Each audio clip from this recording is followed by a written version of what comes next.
Q1 Bharat में अल्पकालिक उधारी के संदर्भ में निम्नलिखित पर विचार कीजिए। आय अर्थोपाय अग्रिम 2। ओवरड्राफ्ट 3।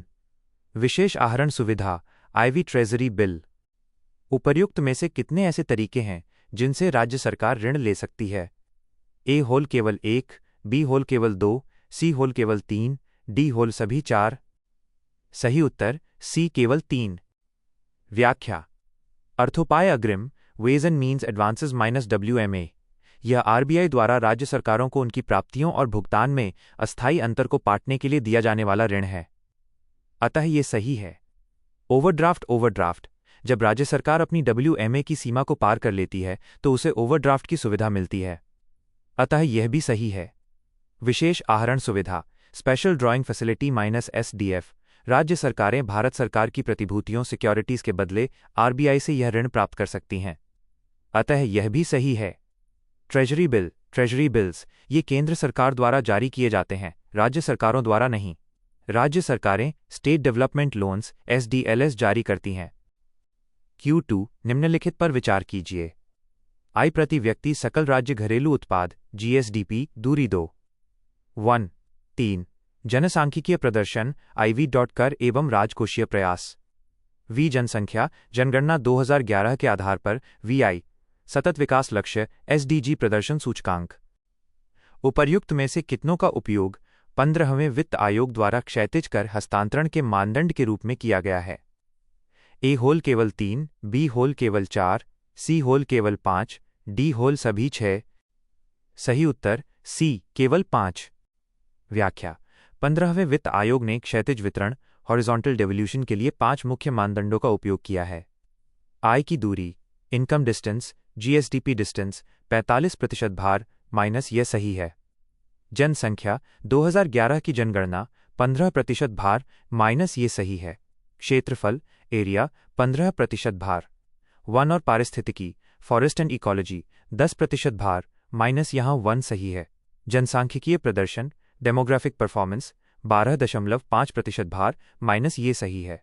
कर और राजकोषीय प्रयास टैक्स एंड फिस्कल एफर्ट्स 2.5% भार माइनस ये सही है। सतत विकास लक्ष्य SDG इसका उपयोग मानदंड के रूप में नहीं किया गया है। Q3 भारत सरकार के संदर्भ में निम्नलिखित जानकारी पर विचार कीजिए। संगठन स्थापक संविधि कार्यक्षेत्र किसके अंतर्गत कार्य करता है? I भारतीय प्रतिस्पर्धा आयोग कंपनी अधिनियम 2013 उपभोक्ता मामले खाद्य और सार्वजनिक वितरण मंत्रालय 2 भारतीय दिवाला और शोधन अक्षमता बोर्ड दिवाला और शोधन अक्षमता संहिता 2016 कॉरपोरेट कार्य मंत्रालय 3 कृषि और प्रसंस्कृत खाद्य उत्पाद निर्यात विकास प्राधिकरण अपेडा कृषि और प्रसंस्कृत खाद्य उत्पाद निर्यात विकास प्राधिकरण अपीडा अधिनियम 1985 कृषि एवं किसान कल्याण मंत्रालय IV गंभीर धोखाधड़ी जांच कार्यालय SFIO वित्तीय आस्तियों का प्रतिभूतिकरण और पुनर्गठन तथा प्रतिभूति हित का प्रवर्तन SARFAESI अधिनियम 2002 वित्त मंत्रालय। उपर्युक्त में से कितनी पंक्तियों में दी गई जानकारी सही सुमेलित है? A होल केवल 1, B होल केवल 2, C होल केवल 3, D होल सभी 4। सही उत्तर A केवल 1। व्याख्या। पंक्ति I गलत है। भारतीय प्रतिस्पर्धा आयोग CCI प्रतिस्पर्धा अधिनियम 2002 के तहत स्थापित है और यह कॉरपोरेट कार्य मंत्रालय के अधीन आता है। पंक्ति 2 सही है। IBBI की स्थापना दिवाला और शोधन अक्षमता संहिता 2016 के तहत हुई है और यह कॉरपोरेट कार्य मंत्रालय के अधीन है। पंक्ति 3 गलत है। अपेडा वाणिज्य एवं उद्योग मंत्रालय के अधीन कार्य करता है, न कि कृषि मंत्रालय के। पंक्ति IV गलत है। SFIO कंपनी अधिनियम 2013 के तहत एक वैधानिक निकाय है और यह कॉरपोरेट कार्य मंत्रालय के अधीन आता है। SARFAESI अधिनियम बैंक ऋणों से संबंधित है। Q4 भारत के उपभोक्ता मूल्य सूचकांक CPI के हालिया संशोधन के संदर्भ में निम्नलिखित कथनों पर विचार कीजिए। ICPI का आधार वर्ष 2012 से संशोधित कर 2024 कर दिया गया है। 2 संशोधित CPI श्रृंखला में पिछली श्रृंखला की तुलना में खाद्य और पेय पदार्थों का भारांक बढ़ा है। उपर्युक्त कथनों में से कौन सा से सही हैं? A होल केवल I, B होल केवल 2, सी होल आई और दो, दोनों डी होल न तो आई और न ही दो। सही उत्तर डी न तो आई और न ही दो। व्याख्या। कथन आई गलत है। वर्तमान में सीपीआई संयुक्त का आधार वर्ष अभी भी 2012 ही है। औद्योगिक श्रमिकों के लिए आधार वर्ष 2016 किया गया है, लेकिन सामान्य सीपीआई के लिए 2024 नहीं किया गया है। कथन 2 गलत है। सांख्यिकी और कार्यक्रम कार्यान्वयन मंत्रालय के हालिया घरेलू उपभोग व्यय सर्वेक्षण HCES के सुझावों के अनुसार भविष्य के संशोधनों में खाद्य पदार्थों का भारांक वेटेज कम होने की संभावना है, बढ़ने की नहीं। Q5 निम्नलिखित कथनों पर विचार कीजिए। कथन आई भारत के बैंकों ने हाल ही में भारतीय रिजर्व बैंक RBI से अनुरोध किया है कि क्रेडिट डिपॉजिट अनुपात CDR की गणना करते समय उनके बॉन्ड उधारों को भी शामिल किया जाए। कथन 2 हाल के समय में भारतीय बैंकों का क्रेडिट डिपॉजिट अनुपात 2 दशकों के न्यूनतम स्तर पर पहुंच गया है, जो बैंकों द्वारा कमजोर ऋण वितरण को दर्शाता है। कथन 3 यह देखा गया है कि जैसे जैसे अर्थव्यवस्था का विस्तार होता है, घरेलू बचत बैंक जमाओं की तुलना में अपेक्षाकृत अधिक प्रतिफल देने वाले वित्तीय साधनों की ओर स्थानांतरित होने लगती है। उपर्युक्त कथनों के संदर्भ में निम्नलिखित में से कौन सा विकल्प सही है? ए कथन 2 और कथन 3 दोनों सही हैं तथा दोनों ही कथन आई की व्याख्या करते हैं। बी होल कथन 2 और कथन 3 दोनों सही हैं, परंतु उनमें से केवल एक ही कथन आई की व्याख्या करता है। सी होल कथन आई और कथन 3 में से केवल एक ही सही है और वही कथन आई की व्याख्या करता है। डी होल न तो कथन 2 सही है और न ही कथन 3 सही है। सही उत्तर सी कथन आई और कथन 3 में से केवल एक ही सही है और वही कथन आई की व्याख्या करता है। व्याख्या। कथन आई सही है। बैंकों ने RBI से अनुरोध किया है कि दीर्घकालिक बॉन्डों के माध्यम से जुटाए गए फंड को CDR गणना में जमा के रूप में गिना जाए। कथन 2 गलत है। वर्तमान में बैंकों का CDR कई वर्षों के उच्चतम स्तर लगभग 80% पर है, क्योंकि ऋण की मांग क्रेडिट ग्रोथ जमा वृद्धि डिपॉजिट ग्रोथ से अधिक है। कथन 3 सही है। लोग अब बैंक FD के बजाय म्यूचुअल फंड और शेयर बाजार जैसे अधिक रिटर्न वाले विकल्पों में निवेश कर रहे हैं, जिससे बैंकों के पास जमा की कमी हो रही है। यही कारण है कि बैंकों को बॉन्ड के माध्यम से पैसा जुटाना पड़ रहा है और वे कथन आई वाला अनुरोध कर रहे हैं। Q6 हाल ही में संपन्न भारत यूरोपीय संघ मुक्त व्यापार समझौते के संदर्भ में निम्नलिखित कथनों पर विचार कीजिए। आई ये समझौता भारत को यूरोपीय संघ के बाजार में वस्तुओं के निर्यात के 90% से अधिक मूल्य पर तत्काल शुल्क समाप्ति प्रदान करता है। 2 यूरोपीय संघ ने मांस, दुग्ध उत्पाद, शहद, चावल, चीनी और तंबाकू जैसी वस्तुओं को शुल्क रियायतों से बाहर रखा है। 3 यह समझौता भारत को अपने बौद्धिक संपदा कानूनों में संशोधन कर उन्हें अधिक कठोर यूरोपीय मानकों के अनुरूप बनाने के लिए बाध्य करता है। उपर्युक्त में से कौन से कथन सही हैं? ए हॉल केवल आई और 2, बी हॉल केवल 2 और 3, सी हॉल केवल आई और 3, डी हॉल आई 2 और 3। सही उत्तर ए केवल आई और 2। व्याख्या। कथन आई सही है। यह FTA का एक सामान्य हिस्सा है जहां व्यापारिक वस्तुओं पर टैरिफ हटाया जाता है। कथन 2 सही है। यूरोपीय संघ अक्सर अपने संवेदनशील कृषि उत्पादों जैसे डेयरी, मांस, चीनी को शुल्क कटौती से बाहर रखता है। कथन 3 गलत है। भारत आमतौर पर डेटा एक्सक्लूसिविटी और IPR पर यूरोपीय संघ के कड़े मानकों ट्रिप्स प्लस को स्वीकार नहीं करता, क्योंकि इससे भारत के जेनेरिक दवा उद्योग को नुकसान हो सकता है। समझौते में संप्रभुता और स्थानीय कानूनों का सम्मान रखा जाता है। Q7 निम्नलिखित कथनों पर विचार कीजिए। कथन आई भारतीय रिजर्व बैंक RBI सामान्यतः अर्थव्यवस्था में उच्च खुदरा मुद्रास्फीति को नियंत्रित करने के लिए रेपो दर में वृद्धि करता है। कथन 2 रेपो दर में वृद्धि से वाणिज्यिक बैंकों के लिए उधार लेने की लागत बढ़ जाती है, जिससे मुद्रा आपूर्ति में संकुचन होता है। कथन 3 व्यय योग्य आय तथा अर्थव्यवस्था में समष्टि मांग को कम करके RBI मूल्य स्थिरता लाने का प्रयास करता है। उपर्युक्त कथनों के संदर्भ में निम्नलिखित में से कौन सा विकल्प सही है? ए होल कथन 2 और कथन 3 दोनों सही हैं और दोनों ही कथन आई की व्याख्या करते हैं। बी होल कथन 2 और कथन 3 दोनों सही हैं, लेकिन उनमें से केवल एक ही कथन आई की व्याख्या करता है। सी होल कथन 2 और 3 में से केवल एक ही सही है और वही कथन आई की व्याख्या करता है।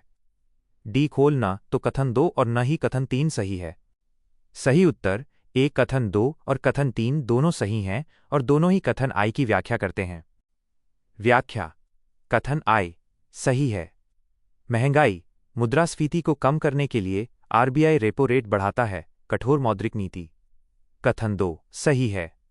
जब रेपो रेट बढ़ता है तो बैंकों को आरबीआई से पैसा महंगा मिलता है, जिससे वे ग्राहकों के लिए ब्याज दर बढ़ा देते हैं।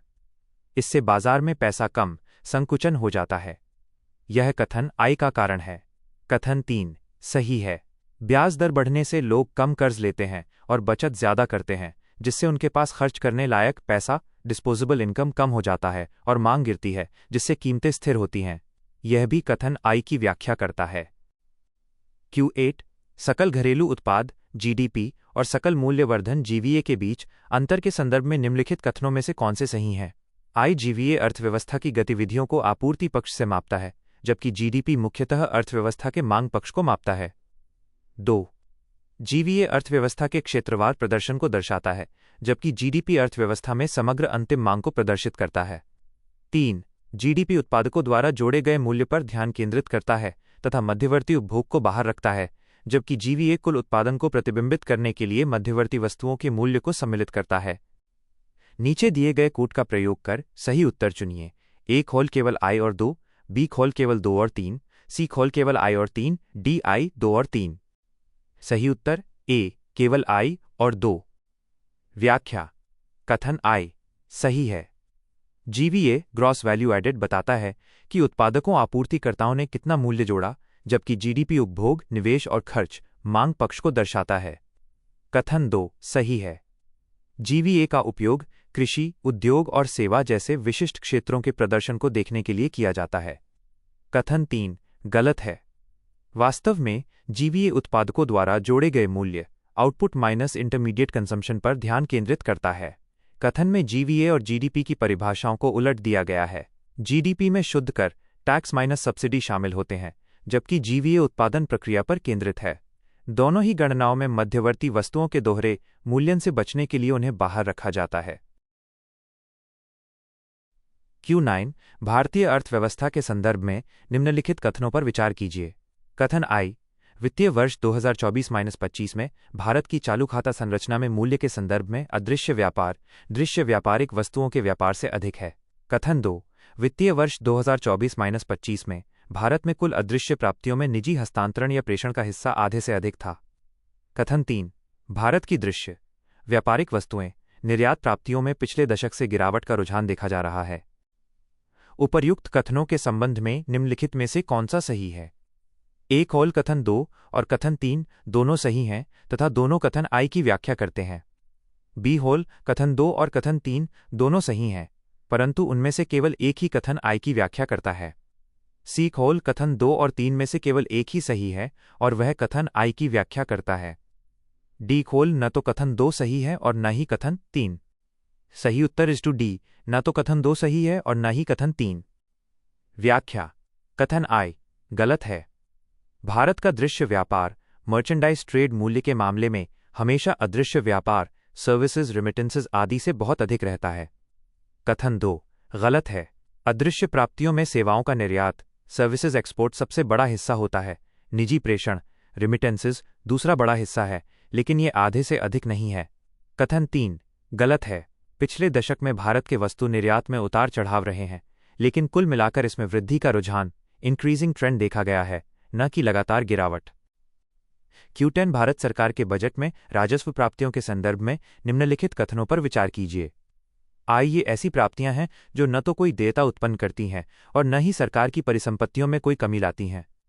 2 नवीनतम केंद्रीय बजट अनुमानों के अनुसार भारत सरकार की सकल कर राजस्व प्राप्तियों में निगम कर का हिस्सा सबसे बड़ा है। 3 सार्वजनिक क्षेत्र के उद्यमों से ब्याज प्राप्तियां लाभांश और लाभ गैरकर राजस्व प्राप्तियों के उदाहरण हैं। आईवी विदेशी सरकारों से केंद्र सरकार द्वारा प्राप्त सहायता अनुदान राजस्व प्राप्तियों का एक घटक है। उपर्युक्त कथनों में से कौन से सही हैं? ए होल केवल आई और 2, बी केवल 2 और 3, सी केवल आई 3 और आईवी, डी आई 2 3 और आईवी। सही उत्तर सी केवल आई 3 और आईवी। व्याख्या कथन आई सही है। राजस्व प्राप्तियां रेवेन्यू रिसीट्स वे होती हैं जिनसे सरकार पर कर्ज नहीं बढ़ता और न ही संपत्ति बिकती है। कथन 2 गलत है। वर्तमान बजट रुझानों के अनुसार जीएसटी और आयकर इनकम टैक्स का हिस्सा अक्सर निगम कर कॉर्पोरेट टैक्स से अधिक होता है। कथन 3 सही है। ब्याज, लाभांश और लाभ गैर कर राजस्व के अंतर्गत आते हैं। कथन IV सही है। विदेशी सहायता अनुदान ग्रांट्स भी राजस्व प्राप्ति का हिस्सा है क्योंकि इसे वापस नहीं करना होता। Q11 समाज सुधारक श्री नारायण गुरु के संदर्भ में निम्नलिखित कथनों पर विचार कीजिए। I उन्होंने मानव जाति के लिए एक जाति, एक धर्म, एक ईश्वर का नारा दिया था। 2 उन्होंने केरल के एजवा समुदाय के सामाजिक सुधार और उत्थान को बढ़ावा देने हेतु श्री नारायण धर्म परिपालन SNDP योगम की स्थापना की थी। 3 उन्होंने मलयालम में रचित एक भक्ति भजन देव दशकम लिखा था। उपर्युक्त कथनों में से कौन से सही हैं? A होल केवल I और 2, B होल केवल I और 3, C होल केवल 2 और 3, D होल I 2 और 3। सही उत्तर D I 2 और 3। व्याख्या। कथन I सही है। यह उनका सबसे प्रसिद्ध मानवतावादी संदेश था। कथन 2 सही है। 1903 में उन्होंने एजवा समुदाय के अधिकारों के लिए SNDP की स्थापना की थी। कथन 3 सही है। देव दशकम ईश्वर के 10 पद उनकी एक प्रसिद्ध आध्यात्मिक रचना है। Q12 भारत के स्वतंत्रता संग्राम में सविनय अवज्ञा आंदोलन के संदर्भ में निम्नलिखित में से कौन से कथन सही हैं? I भारतीय राष्ट्रीय कांग्रेस INC ने अपने 1930 के कराची अधिवेशन में सविनय अवज्ञा आंदोलन शुरू करने को औपचारिक रूप से अधिकृत किया था। 2 इसमें संस्थानों के मात्र बहिष्कार के बजाय विशिष्ट औपनिवेशिक कानूनों का जानबूझकर उल्लंघन शामिल था। 3 C राजगोपालाचारी ने आंदोलन के दौरान मालाबार क्षेत्र में कालीकट से पय्यानूर तक नमक सत्याग्रह का नेतृत्व किया था। IV किस्सा ख्वानी बाजार हत्याकांड, जिसमें ब्रिटिश बलों ने पेशावर में अहिंसक प्रदर्शनकारियों पर गोलीबारी की थी, इसी आंदोलन के दौरान हुआ था। नीचे दिए गए कूट का प्रयोग कर सही उत्तर चुनिए। A I 2 और IV B 2, 2 और IV, संभवतः टाइपिंग त्रुटि, 2 और IV होना चाहिए। C केवल 2 और IV D केवल I और 3। सही उत्तर C केवल 2 और IV। व्याख्या। कथन I गलत है। सविनय अवज्ञा आंदोलन का निर्णय 1929 के लाहौर अधिवेशन में लिया गया था, न कि कराची में। कथन 2 सही है। असहयोग आंदोलन में केवल बहिष्कार था, जबकि सविनय अवज्ञा में नमक कानून जैसे कानूनों को तोड़ा गया। कथन 3 गलत है। मालाबार क्षेत्र केरल में नेतृत्व के केलप्पन ने किया था। C राजगोपालाचारी ने तमिलनाडु त्रिचिनोपोली से वेदारण्यम में नेतृत्व किया था। कथन IV सही है। अप्रैल 1930 में पेशावर में खान अब्दुल गफ्फार खान के समर्थकों पर ब्रिटिश सेना ने गोलियां चलाई थीं। Q13 प्राचीन और प्रारंभिक मध्यकालीन दक्षिण भारत के संदर्भ में नगरोत्तर शब्द संदर्भित करता है। A शैव संत कवि, B होल क्षेत्रीय सैन्य सरदारों हेतु प्रयुक्त उपाधि, C व्यापारियों से युक्त एक निगमित निकाय के सदस्यों को, D होल काश्तकार किसान। सही उत्तर C व्यापारियों से युक्त एक निगमित निकाय के सदस्यों को। व्याख्या। नगरोत्तर दक्षिण भारत विशेषकर चोल काल में व्यापारियों और वणिकों का एक प्रभावशाली समूह या गिल्ड था, जो शहरी प्रशासन और व्यापारिक गतिविधियों का प्रबंधन करता था। अन्य विकल्प जैसे शैव संत, नयनार या काश्तकार वेल्लालर इसके लिए सही नहीं है। Q14 राजा कालाशोक, जिसके संरक्षण में द्वितीय बौद्ध संगीति आयोजित की गई थी, का संबंध किस राजवंश से था? A होल हर्यक राजवंश, B शिशुनाग राजवंश, C नंद राजवंश, D शुंग राजवंश। सही उत्तर B शिशुनाग राजवंश। व्याख्या। कालाशोक शिशुनाग वंश का शासक था। उसके शासनकाल में 383 BC में वैशाली में द्वितीय बौद्ध संगीति हुई थी। हर्यक वंश से बिंबिसार और अजातशत्रु संबंधित थे। Q15 7वीं शताब्दी ईस्वी के दौरान चीनी बौद्ध तीर्थयात्री ह्वेनसांग की यात्रा के समय किस पल्लव शासक का कांचीपुरम पर शासन था? A होल नरसिंह वर्मन प्रथम, B होल महेंद्र वर्मन प्रथम, C होल नरसिंह वर्मन द्वितीय, D होल दंती वर्मन। सही उत्तर A नरसिंह वर्मन प्रथम। व्याख्या।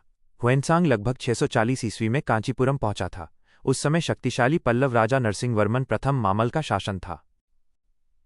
Q16 निम्नलिखित शासकों में से किसने, जिसे आदिव्राह के नाम से भी जाना जाता है, उत्तर भारत में पालों और राष्ट्रकूटों के विस्तार को, पश्चिमी भारत में अरबों के विस्तार का सफलतापूर्वक प्रतिरोध करके उत्तर भारत में साम्राज्यवादी शक्ति को सुदृढ़ किया? A होल मिहिर भोज, B गोविंद चंद्र, C महेंद्रपाल द्वितीय, D धंगदेव। सही उत्तर A मिहिर भोज। व्याख्या। गुर्जर प्रतिहार शासक मिहिर भोज ने आदिव्राह की उपाधि धारण की थी। वो एक महान योद्धा था जिसने पाल, राष्ट्रकूट और अरब आक्रमणकारियों तीनों का डटकर मुकाबला किया। Q17 प्राचीन भारतीय इतिहास में मौर्योत्तर काल के संदर्भ में निम्नलिखित युग्मों पर विचार कीजिए। शासक, राजवंश। I अग्निमित्र, शुंग। 2 हाल, सातवाहन।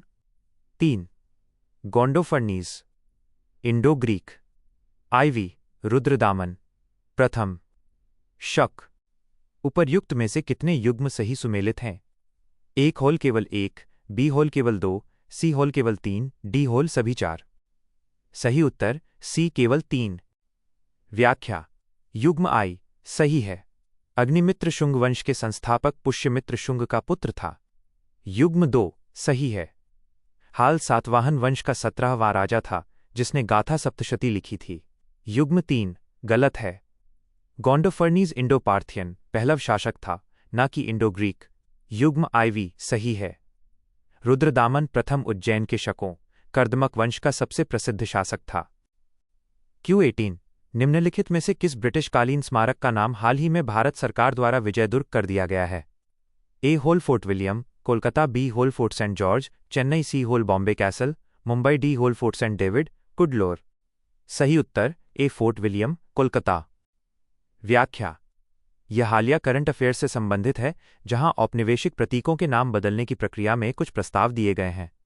नोट: सामान्यतः ऐतिहासिक प्रश्नों में फोर्ट विलियम अंग्रेजों का प्रमुख केंद्र रहा है।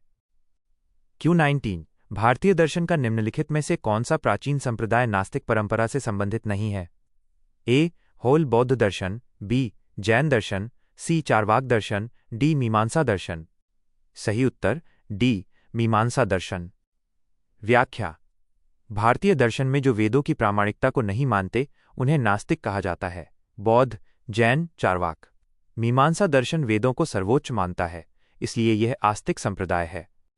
Q20 भारत के स्वतंत्रता संग्राम में चित्तरंजन दास, CR दास के योगदान के संदर्भ में निम्नलिखित कथनों पर विचार कीजिए। I वो कांग्रेस खिलाफत स्वराज पार्टी के संस्थापक सदस्य थे। 2 वो ढाका षड्यंत्र केस 1910-11 में बचाव पक्ष के अधिवक्ता थे।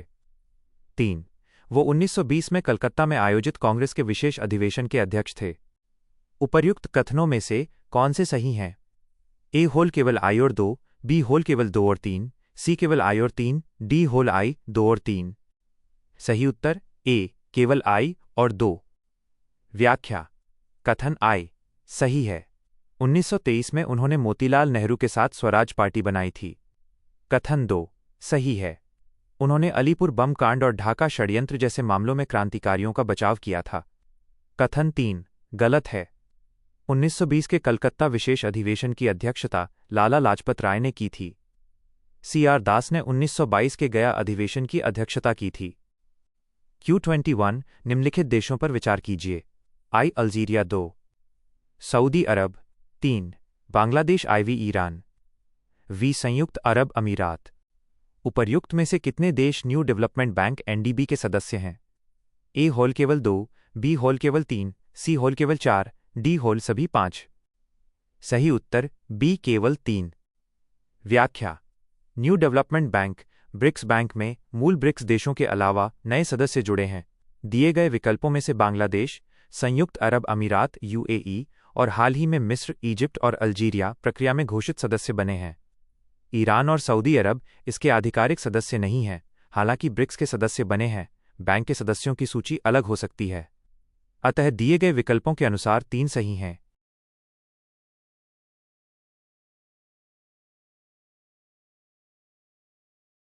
Q22 निम्नलिखित देशों पर विचार कीजिए। I Nigeria. 2 Zambia. 3 Mozambique. IV Angola. V Zimbabwe. VI मिस्र। जाम्बेजी नदी बेसिन उपर्युक्त में से कितने देशों में फैला है? A होल केवल 3, B केवल 4, C केवल 5, D होल सभी 6। सही उत्तर B केवल 4। व्याख्या। जाम्बेजी नदी दक्षिणी अफ्रीका की प्रमुख नदी है। यह जाम्बिया, जिम्बाब्वे, मोजाम्बिक और अंगोला के साथ साथ नामीबिया और बोत्सवाना से होकर बहती है या उनकी सीमा बनाती है। नाइजीरिया पश्चिमी अफ्रीका में है और मिस्र उत्तरी अफ्रीका में है। इनका जाम्बेजी नदी से कोई संबंध नहीं है। Q23 भारत में आर्द्र भूमियों के संदर्भ में निम्नलिखित पर विचार कीजिए। आई नंदूर मदमेश्वर 2, केवलादेव राष्ट्रीय उद्यान 3, चिल्का झील आईवी दीपोर बील वी लोकटक झील। उपर्युक्त में से कितने स्थल कर्क रेखा के उत्तर में स्थित हैं? ए हॉल केवल 2, बी हॉल केवल 3, सी हॉल केवल 4, डी हॉल सभी 5। सही उत्तर बी केवल 3। व्याख्या। कर्क रेखा 23.5 डिग्रीज भारत के मध्य से गुजरती है। केवलादेव राष्ट्रीय उद्यान राजस्थान, दीपोर बील असम और लोकटक झील मणिपुर कर्क रेखा के उत्तर में स्थित हैं। नंदूर मदमेश्वर महाराष्ट्र में है और चिल्का झील ओडिशा में है। ये दोनों कर्क रेखा के दक्षिण में स्थित हैं। Q24 भारत में कोकोआ की खेती के संदर्भ में निम्नलिखित कथनों पर विचार कीजिए। आई कोकोआ एक उष्णकटिबंधीय फसल है जो गर्म एवं आर्द्र परिस्थितियों तथा सुवितरित वर्षा वाले क्षेत्रों में अच्छी तरह उगती है। 2. भारत विश्व के शीर्ष 5 कोकोआ उत्पादक देशों में शामिल है। 3. वर्तमान में आंध्र प्रदेश भारत का सर्वाधिक कोकोआ उत्पादक राज्य है। नीचे दिए गए कूट का प्रयोग कर सही उत्तर चुनिए। ए खोल केवल आई और 2, बी खोल केवल 2 और 3, सी खोल केवल आई और 3, डी आई 2 और 3। सही उत्तर सी केवल आई और 3। व्याख्या। कथन आई सही है। कोकोआ के लिए उष्ण और आर्द्र जलवायु की आवश्यकता होती है। कथन 2 गलत है। कोकोआ उत्पादन में पश्चिमी अफ्रीकी देश जैसे आइवरी कोस्ट, घाना शीर्ष पर हैं। भारत का स्थान वैश्विक स्तर पर बहुत नीचे है। कथन 3 सही है। भारत में आंध्र प्रदेश कोकोआ का सबसे बड़ा उत्पादक राज्य है। Q25 निम्नलिखित कथनों पर विचार कीजिए। आई हिमालय पर्वतों का निर्माण 2 महाद्वीपीय विवर्तनिक प्लेटों के अभिसरण का परिणाम है। 2. मेरियाना गर्त 2 महासागरीय प्लेटों के अभिसरण के कारण निर्मित गर्त का एक उदाहरण है। 3. प्रशांत महासागर के चारों ओर रिंग ऑफ फायर प्रचुर मात्रा में क्षेपण क्षेत्रों सबडक्शन जोन की उपस्थिति का सीधा परिणाम है। उपर्युक्त कथनों में से कौन से सही हैं? ए होल केवल आई और 2, बी होल केवल 2 और 3, सी केवल आई और 3, डी होल आई 2 और 3। सही उत्तर डी आई 2 और 3। व्याख्या। कथन आई सही है। हिमालय यूरेशियन और इंडो ऑस्ट्रेलियन प्लेटों के टकराने महाद्वीप अभिसरण से बना है। कथन 2 सही है। मेरियाना गर्त 2 महासागरीय प्लेटों के टकराने से बनता है जहां एक प्लेट नीचे धंस जाती है। कथन 3 सही है। रिंग ऑफ फायर में प्लेटों के धंसने सबडक्शन के कारण ही अत्यधिक भूकंप और ज्वालामुखी आते हैं। Q26 निम्नलिखित कथनों पर विचार कीजिए। कथन आई लैटेराइट मृदा सामान्यतः कम उर्वर होती है। कथन 2 लैटेराइट मृदा का विकास उच्च तापमान और भारी वर्षा की स्थितियों में होता है जिसके परिणामस्वरूप पोषक तत्वों का तीव्र निक्षालन होता है और ह्यूमस की हानि होती है। उपर्युक्त कथनों के संदर्भ में निम्नलिखित में से कौन सा सही है? ए कथन आई और कथन 2 दोनों सही हैं तथा कथन 2 कथन आई की सही व्याख्या करता है। बी होल कथन आई और कथन 2 दोनों सही हैं लेकिन कथन 2 कथन आई की सही व्याख्या नहीं करता है। सी होल कथन आई सही है लेकिन कथन 2 सही नहीं है। डी कथन आई सही नहीं है लेकिन कथन 2 सही है। सही उत्तर ए कथन आई और कथन 2 दोनों सही हैं तथा कथन 2 कथन आई की सही व्याख्या करता है। व्याख्या। लैटेराइट मिट्टी भारी वर्षा के कारण निक्षालन लीचिंग का शिकार होती है जिससे इसके ऊपरी परत के उपजाऊ तत्व और ह्यूमस बह जाते हैं। इसी कारण यह कम उपजाऊ होती है। अतः कथन 2 कथन आई के कम उपजाऊ होने का सही कारण बताता है। Q27 निम्नलिखित कथनों पर विचार कीजिए। कथन आई उष्णकटिबंधीय चक्रवात सामान्यतः स्थल पर न तो उत्पन्न होते हैं और न ही तीव्र होते हैं। कथन 2 जल की विशिष्ट ऊष्मा स्थलीय सतह की तुलना में अधिक होती है। उपर्युक्त कथनों के संदर्भ में निम्नलिखित में से कौन सा सही है? ए कथन आई और कथन 2 दोनों सही हैं तथा कथन 2 कथन आई की सही व्याख्या करता है। बी होल कथन आई और कथन 2 दोनों सही हैं लेकिन कथन 2 कथन आई की सही व्याख्या नहीं करता है। सी होल कथन आई सही है लेकिन कथन 2 सही नहीं है। डी कथन आई सही नहीं है लेकिन कथन 2 सही है। सही उत्तर बी कथन आई और कथन 2 दोनों सही हैं लेकिन कथन 2 कथन आई की सही व्याख्या नहीं करता है। व्याख्या। कथन आई सही है। चक्रवात को ऊर्जा समुद्र की सतह से मिलने वाली गुप्त ऊष्मा लेटेंट हीट से मिलती है जो जमीन पर नहीं मिल पाती। कथन 2 सही है। पानी देर से गर्म और देर से ठंडा होता है क्योंकि इसकी विशिष्ट ऊष्मा अधिक है। हालांकि दोनों कथन सही हैं, लेकिन कथन 2 चक्रवात के केवल समुद्र पर बनने की मुख्य व्याख्या, जो कि कोरियोलिस बल और गुप्त ऊष्मा है, नहीं करता है। Q28 सौर विकिरण के संदर्भ में निम्नलिखित कथनों पर विचार कीजिए। कथन आई, शीतोष्ण क्षेत्रों में सामान्यतः उष्णकटिबंधीय क्षेत्रों की तुलना में कम सौर विकिरण प्राप्त होता है। कथन 2, अक्षांश जितना अधिक होगा, सूर्य की किरणें पृथ्वी की सतह के साथ उतना ही बड़ा कोण बनाएंगी। कथन 3, सूर्य की सीधी किरणों द्वारा आच्छादित क्षेत्र तिरछी किरणों द्वारा आच्छादित क्षेत्र से अधिक होता है। उपर्युक्त कथनों के संदर्भ में निम्नलिखित में से कौन सा सही है? ए खोल कथन 2 और कथन 3 दोनों सही हैं तथा वे दोनों कथन आई की व्याख्या करते हैं। बी फोल कथन 2 और कथन 3 दोनों सही हैं, लेकिन उनमें से केवल एक कथन आई की व्याख्या करता है। सी होल कथन 2 और 3 में से केवल एक सही है और वह कथन आई की व्याख्या करता है। डी होल न तो कथन 2 और न ही कथन 3 सही है। सही उत्तर डी, न तो कथन 2 और न ही कथन 3 सही है। व्याख्या, कथन आई सही है। भूमध्य रेखा उष्णकटिबंध पर सूरज की किरणें सीधी पड़ती हैं, इसलिए वहां ज्यादा ऊर्जा मिलती है। कथन 2 गलत है। अक्षांश बढ़ने पर ध्रुवों की ओर सूरज की किरणों का कोण छोटा झुका हुआ होता जाता है। कथन 3 गलत है। सीधी किरणें कम क्षेत्र पर केंद्रित होती हैं, जिससे गर्मी ज्यादा होती है, जबकि तिरछी किरणें बड़े क्षेत्र पर फैल जाती हैं। Q29 भारत में शीतलहर के संबंध में निम्नलिखित में से कौन सा से कथन सही हैं? आई, जब पहाड़ी क्षेत्रों में किसी स्टेशन का न्यूनतम तापमान 10 कैरेट सर्क सी या उससे कम होता है तो इसे शीतलहर वाला दिन माना जाता है। 2 मैदानी इलाकों में जब न्यूनतम तापमान 2 कैरेट सर्क सी या उससे कम हो जाता है तब गंभीर शीतलहर की घोषणा की जाती है। 3 ला नीना की स्थिति आमतौर पर उत्तर भारत में गर्म सर्दियों का कारण बनती है और शीतलहर के दिनों की संभावना को कम करती है। निम्नलिखित कूट का प्रयोग कर सही उत्तर चुनिए। ए होल आई और 2, बी होल केवल 2, सी होल 2 और 3, डी होल केवल आई। सही उत्तर बी केवल 2। व्याख्या, कथन आई गलत है। मैदानी इलाकों के लिए मानक 10 कैरेट सर्क सी है, जबकि पहाड़ी क्षेत्रों के लिए न्यूनतम तापमान 0 कैरेट सर्क सी या उससे कम होना चाहिए। कथन 2 सही है। मैदानी इलाकों में यदि तापमान सामान्य से 6.4 कैरेट सर्क सी कम हो या वास्तविक तापमान 2 कैरेट सर्क सी से कम हो तो गंभीर शीतलहर मानी जाती है। कथन 3 गलत है। ला नीना के कारण उत्तर भारत में सर्दियों में ज्यादा ठंड पड़ती है और शीतलहर की संभावना बढ़ जाती है। Q30 प्रधानमंत्री धन धान्य कृषि योजना PMDDKY के संबंध में निम्नलिखित कथनों पर विचार कीजिए।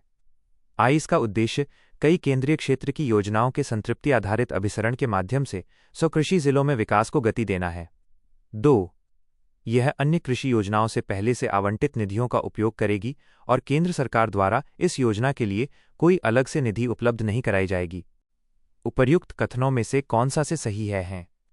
ए होल केवल आई, बी होल केवल 2, सी होल आई और 2, दोनों डी होल न तो आई और न ही 2। सही उत्तर ए केवल आई। व्याख्या, कथन आई सही है। ये योजना जिलों के समग्र कृषि विकास के लिए विभिन्न योजनाओं को जोड़ने कन्वर्जेंस पर केंद्रित है। कथन 2 गलत है। ऐसी महत्वपूर्ण योजनाओं के लिए आमतौर पर केंद्र सरकार द्वारा बजटीय सहायता या विशेष वित्तीय तंत्र प्रदान किया जाता है। Q31 निम्नलिखित कथनों पर विचार कीजिए। कथन आई, ई मेथनॉल पारंपरिक जीवाश्म ईंधन का न्यून कार्बन विकल्प हो सकता है। कथन 2 ई मेथनॉल औद्योगिक स्रोतों से प्राप्त ग्रीन हाइड्रोजन और कार्बन डाइऑक्साइड से बनाया जाता है। कथन 3 ई मेथनॉल को अधिकांश मौजूदा आंतरिक दहन इंजनों में बिना किसी बड़े संशोधन के उपयोग किया जा सकता है। उपर्युक्त कथनों के संदर्भ में निम्नलिखित में से कौन सा सही है? ए खोल कथन 2 और कथन 3 दोनों सही हैं तथा वे दोनों कथन आई की व्याख्या करते हैं। बी फोल कथन 2 और कथन 3 दोनों सही हैं, लेकिन उनमें से केवल एक कथन आई की व्याख्या करता है। सी होल कथन 2 और 3 में से केवल एक सही है और वह कथन आई की व्याख्या करता है। डी होल न तो कथन 2 और न ही कथन 3 सही है। सही उत्तर ए कथन 2 और कथन 3 दोनों सही हैं तथा वे दोनों कथन आई की व्याख्या करते हैं। व्याख्या, कथन आई सही है क्योंकि यह नवीकरणीय स्रोतों से बनता है। कथन 2 सही है। ग्रीन हाइड्रोजन और कैप्चर की गई CO_2 को मिलाकर ई मेथनॉल बनता है। यह बताता है कि यह कार्बन न्यूट्रल कैसे है। कथन आई की व्याख्या। कथन 3 सही है। इसे वर्तमान इंजनों में थोड़े या बिना बदलाव के इस्तेमाल किया जा सकता है, जो इसे एक व्यावहारिक विकल्प बनाता है। कथन आई की व्याख्या।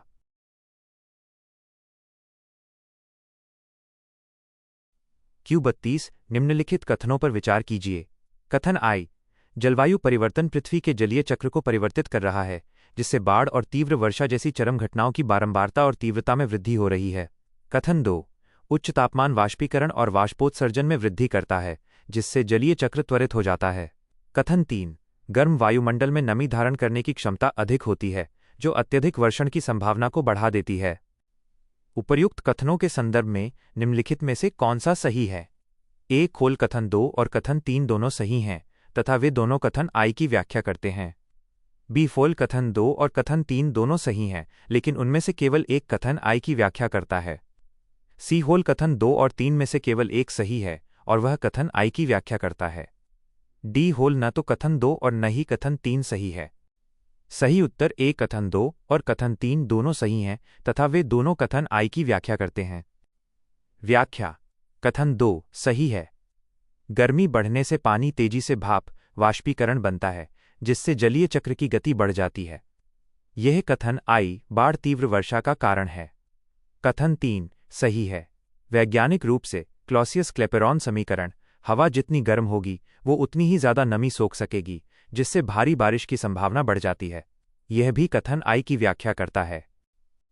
Q33 निम्नलिखित कथनों पर विचार कीजिए। कथन आई, समुद्री उत्प्रवाह क्षेत्र महत्वपूर्ण है क्योंकि वे सामान्यतः समुद्री उत्पादकता में वृद्धि करते हैं। कथन 2, समुद्री उत्प्रवाह ठंडे, पोषक तत्वों से समृद्ध गहरे जल को सतह पर लाता है। कथन 3, समुद्री उत्प्रवाह तल में रहने वाले जीवों को सतह पर लाता है।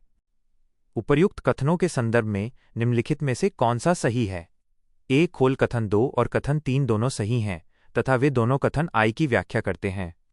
बी फोल कथन 2 और कथन 3 दोनों सही हैं, लेकिन उनमें से केवल एक कथन आई की व्याख्या करता है। सी होल कथन 2 और 3 में से केवल एक सही है और वह कथन आई की व्याख्या करता है। डी होल न तो कथन 2 और न ही कथन 3 सही है। सही उत्तर सी कथन 2 और 3 में से केवल एक सही है और वह कथन आई की व्याख्या करता है। व्याख्या। कथन 2 सही है। समुद्री उत्प्रवाह अपवेलिंग समुद्र की गहराई से ठंडे और पोषक तत्वों वाले पानी को ऊपर लाता है, जिससे फाइटोप्लैंक्टन बढ़ते हैं और उत्पादकता बढ़ती है। यह कथन आई की सही व्याख्या है। कथन 3 गलत है। उत्प्रवाह केवल जल और उसमें घुले पोषक तत्वों को लाता है, तल पर रहने वाले जीवों बेंथिक ऑर्गेनिजम्स को नहीं। Q34 जलवायु परिवर्तन पर संयुक्त राष्ट्र फ्रेमवर्क कन्वेंशन UNFCCC के COP30 के संदर्भ में निम्नलिखित कथनों पर विचार कीजिए। आई ये सम्मेलन बाकू अज़रबैजान में आयोजित किया गया था। 2 COP-30 के प्रमुख परिणामों में से एक वर्ष 2035 तक अनुकूलन वित्त को 3 गुना करने का समझौता था। 3 इस सम्मेलन के परिणामस्वरूप 2030 तक एक निश्चित समय सीमा के भीतर जीवाश्म ईंधन को चरणबद्ध तरीके से समाप्त करने के लिए एक बाध्यकारी वैश्विक समझौता हुआ। उपर्युक्त कथनों में से कौन सा से सही है? ए हॉल आई 2 और 3, बी केवल 2 और 3, सी हॉल केवल 2, डी हॉल केवल 3। सही उत्तर सी केवल 2। व्याख्या। कथन आई गलत है। COP-29 बाकू अज़रबैजान में हुआ, जबकि COP30 ब्राजील बेलम में प्रस्तावित है। कथन 2 सही है। अनुकूलन वित्त एडेप्टेशन फाइनेंस को बढ़ाना COP वार्ताओं का एक मुख्य लक्ष्य रहा है। कथन 3 गलत है। जीवाश्म ईंधन को चरणबद्ध तरीके से कम करने फेज डाउन की बात होती है, लेकिन निश्चित समय सीमा में समाप्त करने का कोई बाध्यकारी समझौता अभी तक नहीं हुआ है। Q35 हाल ही में समाचारों में देखा गया क्लाइमेट प्रॉमिस 2025 निम्नलिखित में से किसकी एक पहल है? ए संयुक्त राष्ट्र पर्यावरण कार्यक्रम UNEP, बी संयुक्त राष्ट्र विकास कार्यक्रम UNDP, सी वैश्विक पर्यावरण सुविधा GFD, जलवायु परिवर्तन पर संयुक्त राष्ट्र फ्रेमवर्क कन्वेंशन UNFCCC। सही उत्तर बी संयुक्त राष्ट्र विकास कार्यक्रम UNDP। व्याख्या। UNDP का क्लाइमेट प्रॉमिस देशों को पेरिस समझौते के तहत उनके राष्ट्रीय स्तर पर निर्धारित योगदान NDC को बेहतर बनाने और लागू करने में मदद करने वाली दुनिया की सबसे बड़ी पहल है। Q36 निम्नलिखित कथनों पर विचार कीजिए। आई मृदा जैविक कार्बन वो कार्बन है जो मृदा में जैविक पदार्थों जैसे अपघटित पादप और जंतु अवशेषों के रूप में संग्रहित होता है। 2 निम्न मृदा जैविक कार्बन स्तर, उच्च सूक्ष्म पोषक तत्वों की कमी और मृदा की उर्वरता तथा उत्पादकता में गिरावट से जुड़े होते हैं। 3. भारत में मृदा जैविक कार्बन में गिरावट के प्रमुख चालकों में उर्वरकों का असंतुलित उपयोग और बढ़ता तापमान शामिल है। उपर्युक्त कथनों में से कौन सा से सही है? ए होल केवल आई और 2, बी होल केवल 2 और 3, सी होल केवल आई और 3, डी होल आई 2 और 3। सही उत्तर डी आई 2 और 3। व्याख्या: तीनों कथन सही हैं। जैविक कार्बन मिट्टी के स्वास्थ्य के लिए आवश्यक है। यूरिया का अत्यधिक प्रयोग और बढ़ती गर्मी मिट्टी के कार्बन स्तर को कम कर देती है, जिससे मिट्टी बंजर होने लगती है। Q37 red crown roof turtle, Batagur kachuga के संदर्भ में निम्नलिखित कथनों पर विचार कीजिए। इसे IUCN की संकटग्रस्त प्रजातियों की लाल सूची में गंभीर रूप से संकटग्रस्त के रूप में वर्गीकृत किया गया है। 2. ये मुख्य रूप से भारत की तटरेखा के साथ लवणीय तटीय पारिस्थितिक तंत्रों और ज्वारनदमुख आवासों में वितरित है। 3. यह मांसाहारी है और मुख्य रूप से मछली तथा छोटे जलीय जानवरों का भक्षण करता है। उपर्युक्त कथनों में से कौन सा से सही है? एक होल केवल आई, बी 2 और 3, सी आई और 3, डी आई और 2। सही उत्तर ए केवल आई। व्याख्या: कथन आई सही है। यह कछुआ लुप्तप्राय क्रिटिकली एंडेंजर्ड है। कथन 2 गलत है। यह मीठे पानी का कछुआ है जो मुख्य रूप से चंबल नदी और गंगा बेसिन में पाया जाता है, समुद्र तट पर नहीं। कथन 3 गलत है। वयस्क रेड क्राउन रूफ टर्टल मुख्य रूप से शाकाहारी होते हैं। Q38 nitrous oxide of N_2O। उत्सर्जन के संदर्भ में निम्नलिखित कथनों पर विचार कीजिए। यह एक दीर्घकालिक ग्रीनहाउस गैस है जिसकी वैश्विक तापन क्षमता कार्बन डाइऑक्साइड की तुलना में काफी अधिक है। 2. ये वर्तमान में वायुमंडल में उत्सर्जित होने वाला सबसे महत्वपूर्ण ओजोन क्षयकारी पदार्थ है। 3. हाल के आकलनों के अनुसार भारत विश्व स्तर पर नाइट्रस ऑक्साइड का सबसे बड़ा उत्सर्जक है। उपर्युक्त कथनों में से कौन सा से सही है? ए होल केवल आई, बी केवल आई और 2, सी केवल 2 और 3, डी आई 2 और 3। सही उत्तर बी केवल आई और 2। व्याख्या: कथन आई सही है। N_2O की तापन क्षमता CO_2 से लगभग 270-300 गुना अधिक होती है। कथन 2 सही है। CFCs पर प्रतिबंध के बाद अब N_2O ही ओजोन परत को नुकसान पहुंचाने वाला मुख्य स्रोत है। कथन 3 गलत है। चीन और ब्राजील जैसे देश भारत से बड़े उत्सर्जक रहे हैं, हालांकि भारत शीर्ष उत्सर्जकों में शामिल है। Q39 कुछ पशु प्रजातियों और उनके जैविक वर्गीकरण के संदर्भ में निम्नलिखित युग्मों पर विचार कीजिए।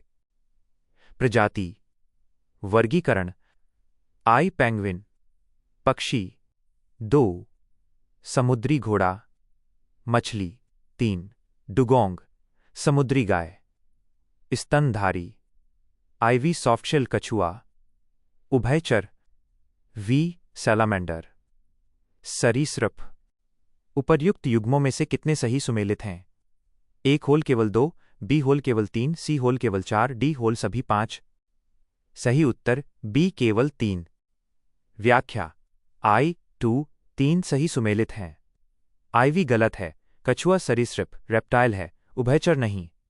वी गलत है। सैलामेंडर एक उभयचर एम्फिबियन है, सरीसृप नहीं। Q40 भारत में गंगा नदी प्रणाली के संदर्भ में निम्नलिखित कथनों पर विचार कीजिए। आई यमुना नदी, जो गंगा नदी की सबसे बड़ी सहायक नदी है, प्रयागराज में गंगा के बाएं तट पर मिलती है। 2. चंबल और बेतवा नदियां अप्रत्यक्ष रूप से गंगा नदी में मिलती हैं, क्योंकि वे पहले यमुना नदी में मिलती हैं। 3. सोन नदी गंगा नदी की एक प्रमुख दाहिने तट की सहायक नदी है, जो अमरकंटक पठार से निकलती है। उपर्युक्त कथनों में से कौन सा से सही है? ए होल केवल आई और 3, बी होल केवल 2, सी होल केवल 2 और 3, डी होल आई 2 और 3। सही उत्तर सी केवल 2 और 3। व्याख्या: कथन आई गलत है। यमुना प्रयागराज में गंगा के दाएं राइट तट पर मिलती है। कथन 2 सही है। चंबल और बेतवा यमुना की सहायक नदियां हैं जो अंततः गंगा में मिलती हैं। कथन 3 सही है। सोन नदी दक्षिण से उत्तर की ओर बहकर पटना के पास गंगा के दाएं तट पर मिलती है। Q41 charge couple devices CCDS के संदर्भ में निम्नलिखित कथनों पर विचार कीजिए। आई इनका उपयोग प्रकाश को विद्युत संकेतों में परिवर्तित करके छवियों को कैप्चर करने के लिए किया जाता है। 2. यह प्रकाश विद्युत प्रभाव का उपयोग करके कार्य करता है। 3. इसने डिजिटल कैमरों के आविष्कार को संभव बनाया। उपर्युक्त कथनों में से कौन सा से सही है?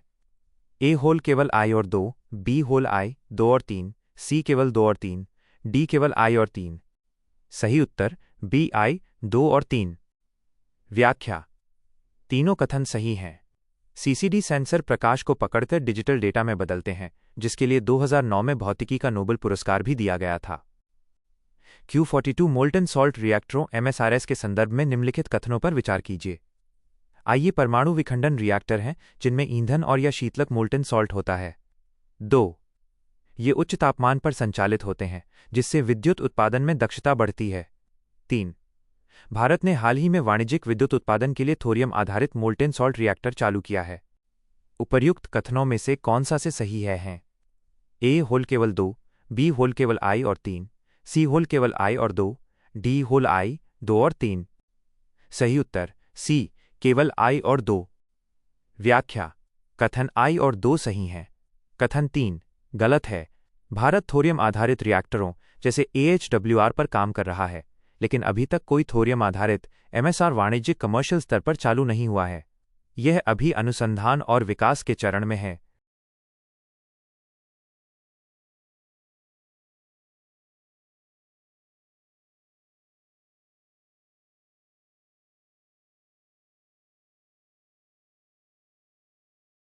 Q43 निम्नलिखित पदार्थों पर विचार कीजिए। आई तरल नाइट्रोजन 2, तरल हाइड्रोजन। 3. तरल मीथेन IV, तरल कार्बन डाइऑक्साइड। V तरल ऑक्सीजन, VI तरल हीलियम। उपर्युक्त में से कितने आमतौर पर रॉकेट प्रणोदन में क्रायोजेनिक ईंधन के रूप में उपयोग किए जाते हैं? ए खोल केवल 2, बी खोल केवल 3, सी खोल केवल 4, डी खोल केवल 5।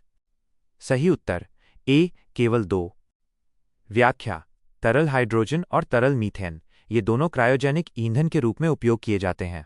तरल हाइड्रोजन का उपयोग पारंपरिक इंजनों में होता है, जबकि तरल मीथेन मेथलॉक्स का उपयोग नई पीढ़ी के रॉकेटों जैसे स्पेसएक्स स्टारशिप में हो रहा है।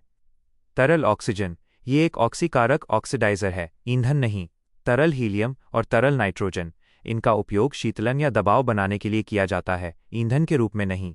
तरल कार्बन डाइऑक्साइड इसका उपयोग रॉकेट प्रणोदन में नहीं होता है। Q44 निम्नलिखित प्रक्रियाओं पर विचार कीजिए।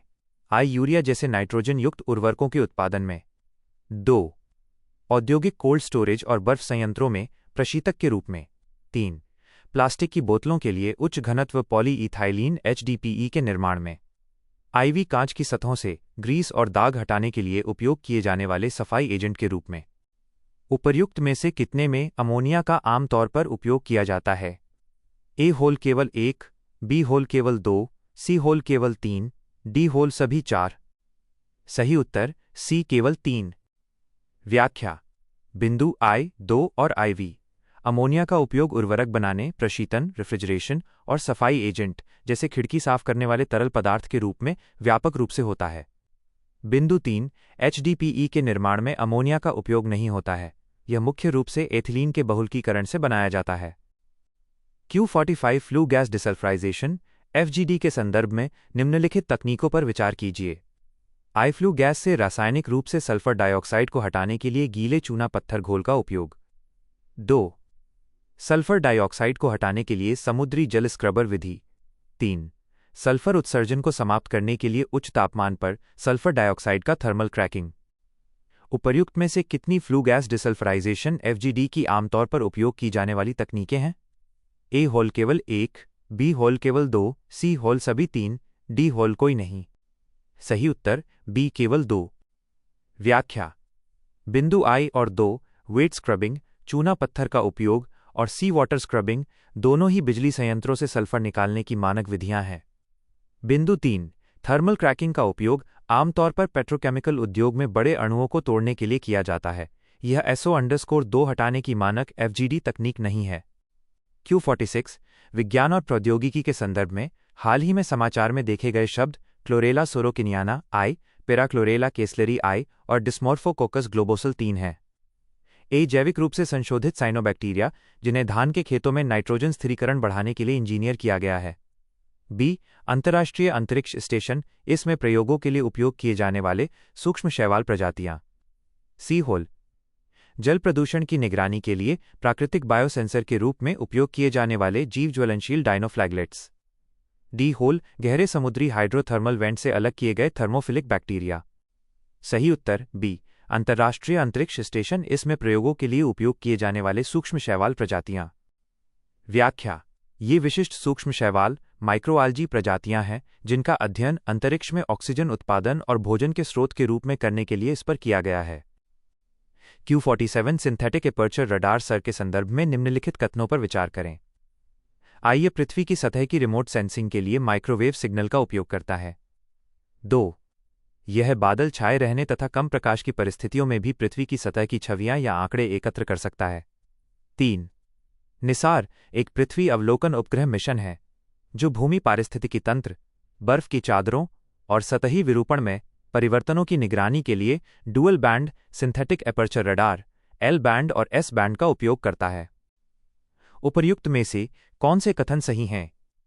ए होलाई 2 और 3, बी होलाई और 2 और 3 केवल, सी होलाई और 2 केवल, डी होलाई और 3 केवल। सही उत्तर ए आई 2 और 3।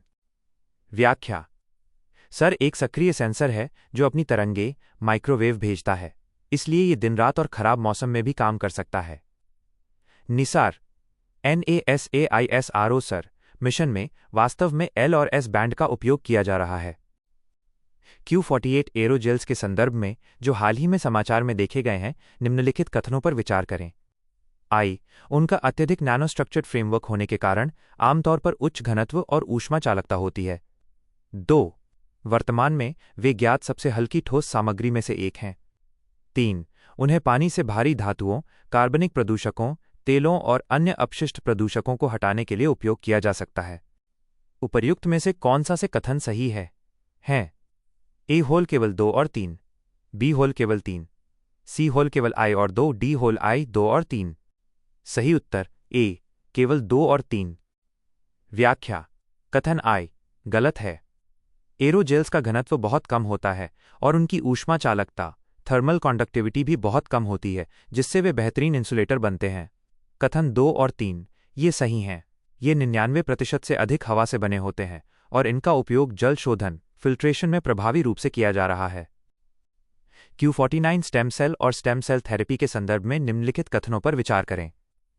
आई स्टेम सेल असंबंधित अविशिष्ट कोशिकाएं हैं जो आत्मनवीनीकरण और विशेषीकृत कोशिका प्रकारों में विभेदन करने में सक्षम होती हैं। 2 स्टेम सेल के मुख्य स्रोत भ्रूण और वयस्क ऊतक वयस्क स्टेम सेल हैं। 3 हाल ही में भारत के सर्वोच्च न्यायालय ने ऑटिज्म स्पेक्ट्रम डिसऑर्डर के लिए स्टेम सेल थेरेपी को सामान्य क्लिनिकल सेवा के रूप में प्रदान करने की अनुमति दी। उपर्युक्त में से कौन सा से कथन सही है? हैं ए होल केवल आई और 2, बी होल केवल 3, सी होल केवल 2 और 3, डी होल केवल आई। सही उत्तर ए केवल आई और 2। व्याख्या कथन 3 गलत है। भारत में राष्ट्रीय चिकित्सा आयोग ONMC और न्यायालयों ने ऑटिज्म के लिए स्टेम सेल थेरेपी को प्रायोगिक माना है और इसे मानक क्लिनिकल उपचार के रूप में उपयोग करने के प्रति सावधानी बरतने का निर्देश दिया है, न कि इसे सामान्य सेवा के रूप में खुली अनुमति दी है। Q50 स्मॉग ईटिंग तकनीक के संदर्भ में निम्नलिखित कथनों पर विचार करें। कथन आई इसका उपयोग शहरी वायु प्रदूषण से मुकाबला करने के लिए किया जा सकता है। कथन 2 इस तकनीक में सड़कों और भवनों की सतहों पर टाइटेनियम डाइऑक्साइड आधारित कोटिंग्स का उपयोग किया जाता है, जो नाइट्रोजन ऑक्साइड जैसे प्रदूषकों को कम हानिकारक पदार्थों में रासायनिक रूप से अपघटित करती हैं। उपर्युक्त कथनों के संदर्भ में निम्नलिखित में से कौन सा सही है? ए कथन आई और कथन 2 दोनों सही हैं और कथन 2 कथन आई को स्पष्ट करता है।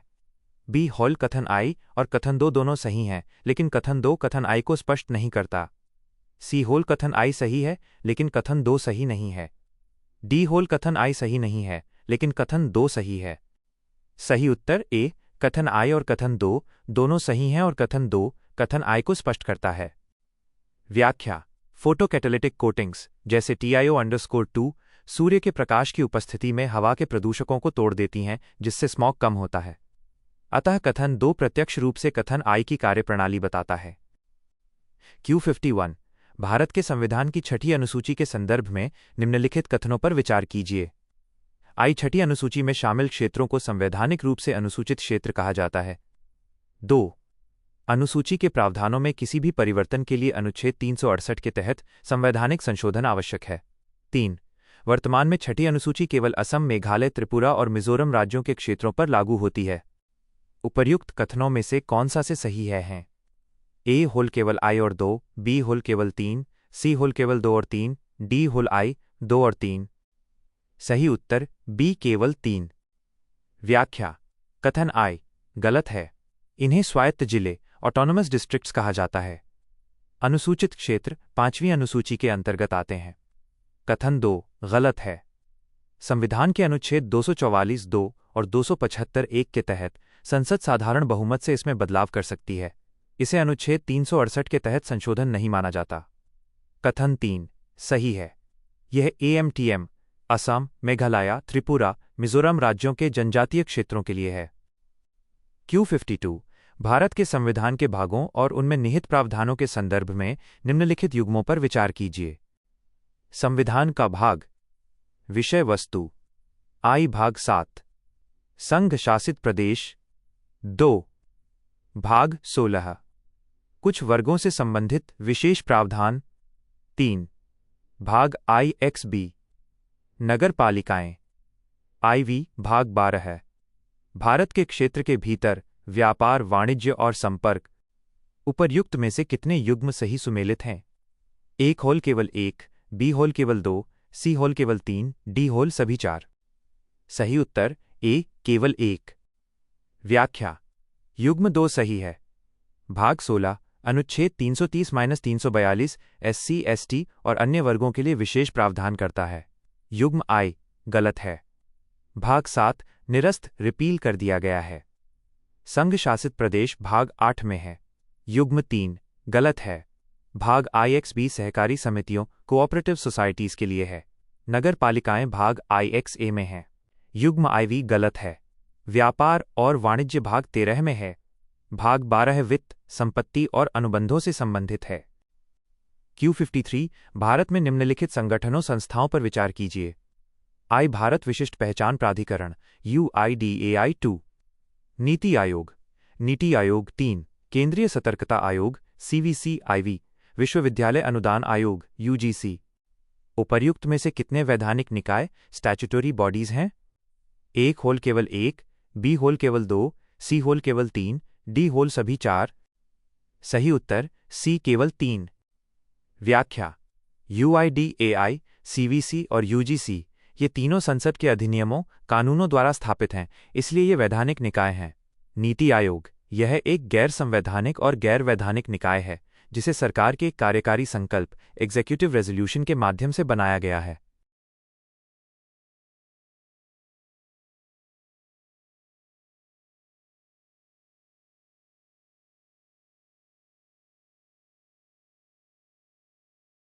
Q54 भारत के संविधान की 10वीं अनुसूची के संदर्भ में लोकसभा अध्यक्ष के अधिकारों के संबंध में निम्नलिखित कथनों पर विचार कीजिए। आई भारत का संविधान एक विशिष्ट समय सीमा निर्धारित करता है जिसके भीतर अध्यक्ष को 10वीं अनुसूची के तहत किसी सदस्य की अयोग्यता से संबंधित याचिका पर निर्णय लेना होता है। 2. उनके पास अनुसूची के प्रावधानों को लागू करने के लिए नियम बनाने का अधिकार है। उपर्युक्त में से कौन सा से कथन सही है? ए होल केवल आई, बी होल केवल 2C, दोनों आई और 2, डी होल न तो आई और न ही 2। सही उत्तर बी केवल 2। व्याख्या: कथन आई गलत है। संविधान में ऐसी कोई विशिष्ट समय सीमा नहीं दी गई है। हालांकि सुप्रीम कोर्ट ने किशम मेघचंद्र सिंह बनाम मणिपुर विधानसभा अध्यक्ष मामले में सुझाव दिया था कि निर्णय आमतौर पर 3 महीने के भीतर लिया जाना चाहिए। कथन 2 सही है। 10वीं अनुसूची के पैरा 8 के अनुसार सदन के अध्यक्ष सभापति को अयोग्यता से संबंधित नियम बनाने की शक्ति प्राप्त है। Q55 भारत के संविधान के प्रावधानों के संदर्भ में निम्नलिखित युग्मों पर विचार कीजिए। भारत के संविधान में प्रावधान निम्नलिखित के अंतर्गत वर्णित है। आई राज्य सभी 6-14 वर्ष आयु के बच्चों को निःशुल्क और अनिवार्य शिक्षा प्रदान करेगा। राज्य के नीति निदेशक सिद्धांत 2. स्थिति और अवसर की समानता। प्रस्तावना 3. राज्य की लोक सेवाओं में न्यायपालिका को कार्यपालिका से अलग करने के लिए कदम उठाएगा। मौलिक अधिकार IV 6 वर्ष से कम आयु के बच्चों के लिए प्रारंभिक बाल्यकाल देखभाल और शिक्षा का प्रावधान। मौलिक कर्तव्य उपर्युक्त में से कितने युग्म सही सुमेलित हैं? A होल केवल 1, B होल केवल 2, C होल केवल 3, D होल कोई नहीं। सही उत्तर A केवल 1। व्याख्या युग्म 2 सही है। प्रतिष्ठा और अवसर की समता का उल्लेख संविधान की प्रस्तावना में स्पष्ट रूप से किया गया है। युग्म I गलत है। 6-14 वर्ष की शिक्षा अनुच्छेद 21A के तहत एक मौलिक अधिकार है। युग्म 3 गलत है। कार्यपालिका से न्यायपालिका का पृथक्करण अनुच्छेद 50 के तहत राज्य के नीति निदेशक सिद्धांत DPSP का हिस्सा है। युग्म IV गलत है। 6 वर्ष से कम आयु की शिक्षा अनुच्छेद 45 के तहत DPSP में वर्णित है। Q56 भारत के संविधान की 9वीं अनुसूची के संदर्भ में निम्नलिखित कथनों पर विचार कीजिए। इसे संविधान में प्रथम संवैधानिक संशोधन अधिनियम 1951 द्वारा जोड़ा गया था। 2 सर्वोच्च न्यायालय ने IR कोएल्हो मामले 2007 में यह निर्णय दिया कि 24 अप्रैल 1973 के बाद 9वीं अनुसूची में शामिल कानूनों की न्यायिक समीक्षा की जा सकती है यदि वे संविधान की मूल संरचना का उल्लंघन करते हैं। 3 हाल ही में कर्नाटक विधानसभा द्वारा पारित एक प्रस्ताव के बाद संसद ने कर्नाटक के आरक्षण कानून को 9वीं अनुसूची में शामिल कर दिया है। उपर्युक्त में से कौन सा से कथन सही है? A होल केवल I, B केवल I और 2, C केवल 2 और 3, D I 2 और 3। सही उत्तर B केवल I और 2। व्याख्या कथन I और 2 सही हैं। प्रथम संशोधन द्वारा भूमि सुधारों को बचाने के लिए इसे लाया गया था और कोएल्हो केस ने केशवानंद भारती फैसले की तारीख 24 अप्रैल 1973 से न्यायिक समीक्षा की अनुमति दी। कथन 3 गलत है। हाल के वर्षों में कर्नाटक के आरक्षण कानून को संसद द्वारा 9वीं अनुसूची में शामिल करने का ऐसा कोई आधिकारिक केंद्र सरकार का कदम पूरा नहीं हुआ है। Q57 भारत के संदर्भ में निम्नलिखित युग्मों पर विचार कीजिए। संस्था बटान निकाय जिस मंत्रालय के तहत यह कार्य करता है I राष्ट्रीय परीक्षणशाला। उपभोक्ता मामले खाद्य और सार्वजनिक वितरण मंत्रालय। 2 राष्ट्रीय हल्दी बोर्ड कृषि और किसान कल्याण मंत्रालय। 3 राष्ट्रीय मखाना बोर्ड वाणिज्य और उद्योग मंत्रालय। IV राष्ट्रीय सहकारी निर्यात लिमिटेड वित्त मंत्रालय। उपर्युक्त में से कितने युग्म सही सुमेलित हैं? A होल केवल 1, B होल केवल 2, C होल केवल 3, D होल सभी 4। सही उत्तर A केवल 1। व्याख्या युग्म I सही है।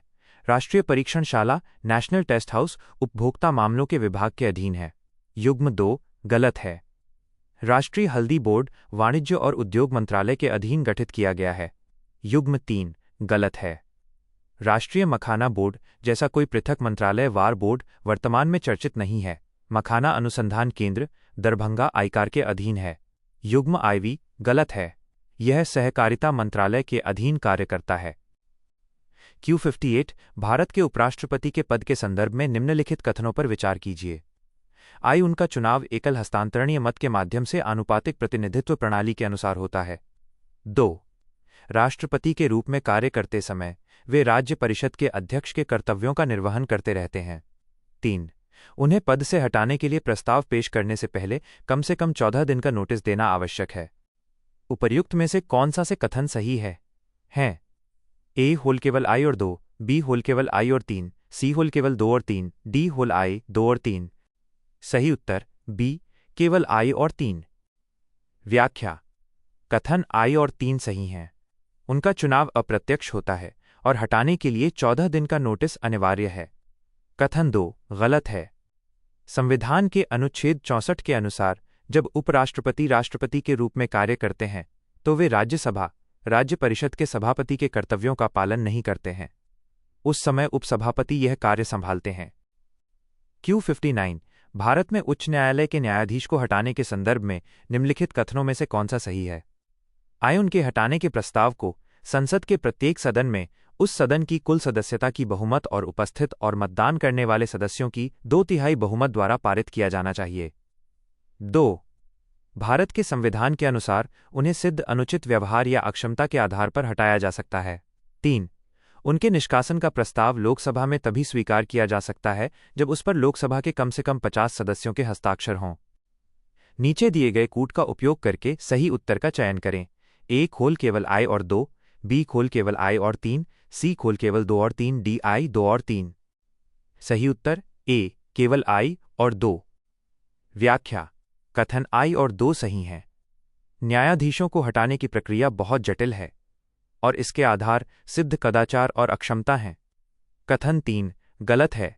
न्यायाधीश जांच अधिनियम 1968 के अनुसार यदि प्रस्ताव लोकसभा में पेश किया जाता है तो कम से कम 100 सदस्यों के हस्ताक्षर होने चाहिए, राज्यसभा के लिए 50 सदस्य। Q60 भारत में विशेष गहन पुनरीक्षण SIR के संदर्भ में निम्नलिखित कथनों पर विचार कीजिए। आई स्वतंत्रता के बाद भारत में इसे पहली बार आयोजित किया जा रहा है। 2. भारत के चुनाव आयोग को SIR आयोजित करने का अधिकार संविधान के अनुच्छेद 324 और लोक प्रतिनिधित्व अधिनियम 1950 से प्राप्त होता है। 3. SIR के दौरान मतदाता पात्रता सत्यापित करने के लिए पहचान के वैध प्रमाण के रूप में आधार कार्ड स्वीकार नहीं किया जा सकता। उपर्युक्त में से कौन सा से कथन सही है? ए होल केवल 2, बी होल 2 और 3, सी आई और 3, डी उपर्युक्त में से कोई नहीं। सही उत्तर ए केवल 2। व्याख्या: कथन 2 सही है। चुनाव आयोग के पास मतदाता सूचियों के पुनरीक्षण की व्यापक शक्तियां हैं। कथन आई गलत है। विशेष पुनरीक्षण समय समय पर चुनावों से पहले आयोजित किए जाते रहे हैं, ये पहली बार नहीं है। कथन 3 गलत है। आधार कार्ड को अब स्वैच्छिक रूप से मतदाता सूची प्रमाणीकरण के लिए पहचान प्रमाण के रूप में स्वीकार किया जाता है। Q61 भारत के बाह्य क्षेत्र के संबंध में एक वर्ष की निम्नलिखित जानकारी पर विचार कीजिए। भारत का माल निर्यात 300 बिलियन, माल आयात 420 बिलियन, शुद्ध सेवाओं की प्राप्तियां 80 बिलियन, शुद्ध निजी हस्तांतरण 60 बिलियन, शुद्ध पूंजी प्रवाह 50 बिलियन। उपर्युक्त में से कौन सा कथन सही है? आय व्यापार घाटा ट्रेड डेफिसिट $120 बिलियन है। 2. चालू खाता शेष $20 बिलियन का अधिशेष दिखाता है। 3. कुल भुगतान संतुलन 70 बिलियन का घाटा दिखाएगा। नीचे दिए गए कूट का उपयोग करके सही उत्तर का चयन कीजिए। ए खोल केवल आई और 2, बी 2 और 3, सी खोल खोल खोल खोल आई और 3, डी खोल खोल खोल आई 2 और 3। सही उत्तर ए केवल आई और 2। व्याख्या: कथन आई सही है। व्यापार घाटा इक्वल्स माल आयात 420 माइनस माल निर्यात 300 इक्वल्स 120 बिलियन। कथन 2 सही है। चालू खाता शेष इक्वल्स व्यापार घाटा माइनस 120 जोड़ शुद्ध सेवाएं जोड़ 8 शून्य जोड़ निजी हस्तांतरण जोड़ 6 शून्य इक्वल्स जोड़ 20 बिलियन अधिशेष। कथन 3 गलत है। भुगतान संतुलन इक्वल्स चालू खाता शेष जोड़ 2 शून्य जोड़ पूंजी प्रवाह जोड़ 5 शून्य इक्वल्स जोड़ 70 बिलियन अधिशेष न कि घाटा। Q62 अक्सर समाचारों में दिखाई देने वाली कलादान मल्टीमॉडल ट्रांजिट ट्रांसपोर्ट परियोजना KMTTP भारत के निम्नलिखित 2 शहरों को जोड़ेगी। ए होल कोलकाता से बांग्लादेश होते हुए आइजोल, बी होल कोलकाता से म्यांमार होते हुए आइजोल, सी होल कोलकाता से थाईलैंड होते हुए कोहिमा, डी होल कोलकाता से म्यांमार होते हुए शिलांग। सही उत्तर बी होल कोलकाता से म्यांमार होते हुए आइजोल। व्याख्या: यह परियोजना कोलकाता बंदरगाह को म्यांमार के सिटवे बंदरगाह से जोड़ती है और वहां से कलादान नदी और सड़क मार्ग के जरिए मिजोरम के आइजोल म्यांमार सीमा के पास को जोड़ती है।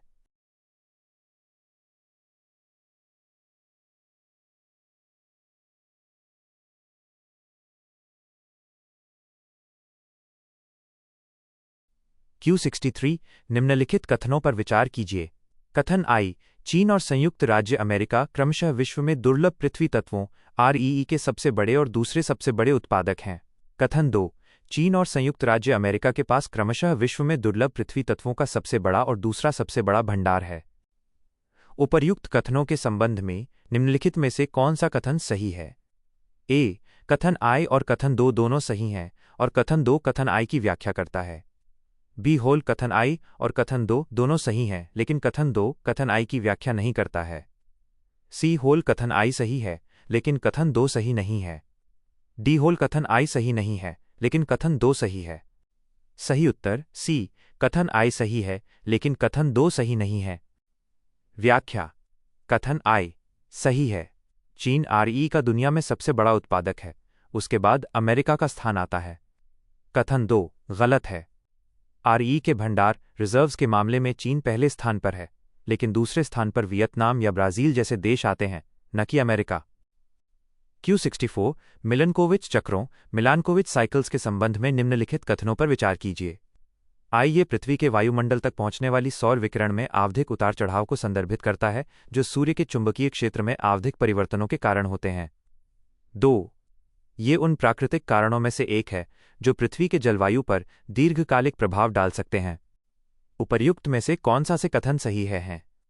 ए होल केवल आई, बी होल केवल 2, सी होल आई और 2 दोनों, डी होल ना तो आई और नहीं 2। सही उत्तर बी केवल 2। व्याख्या कथन आई गलत है।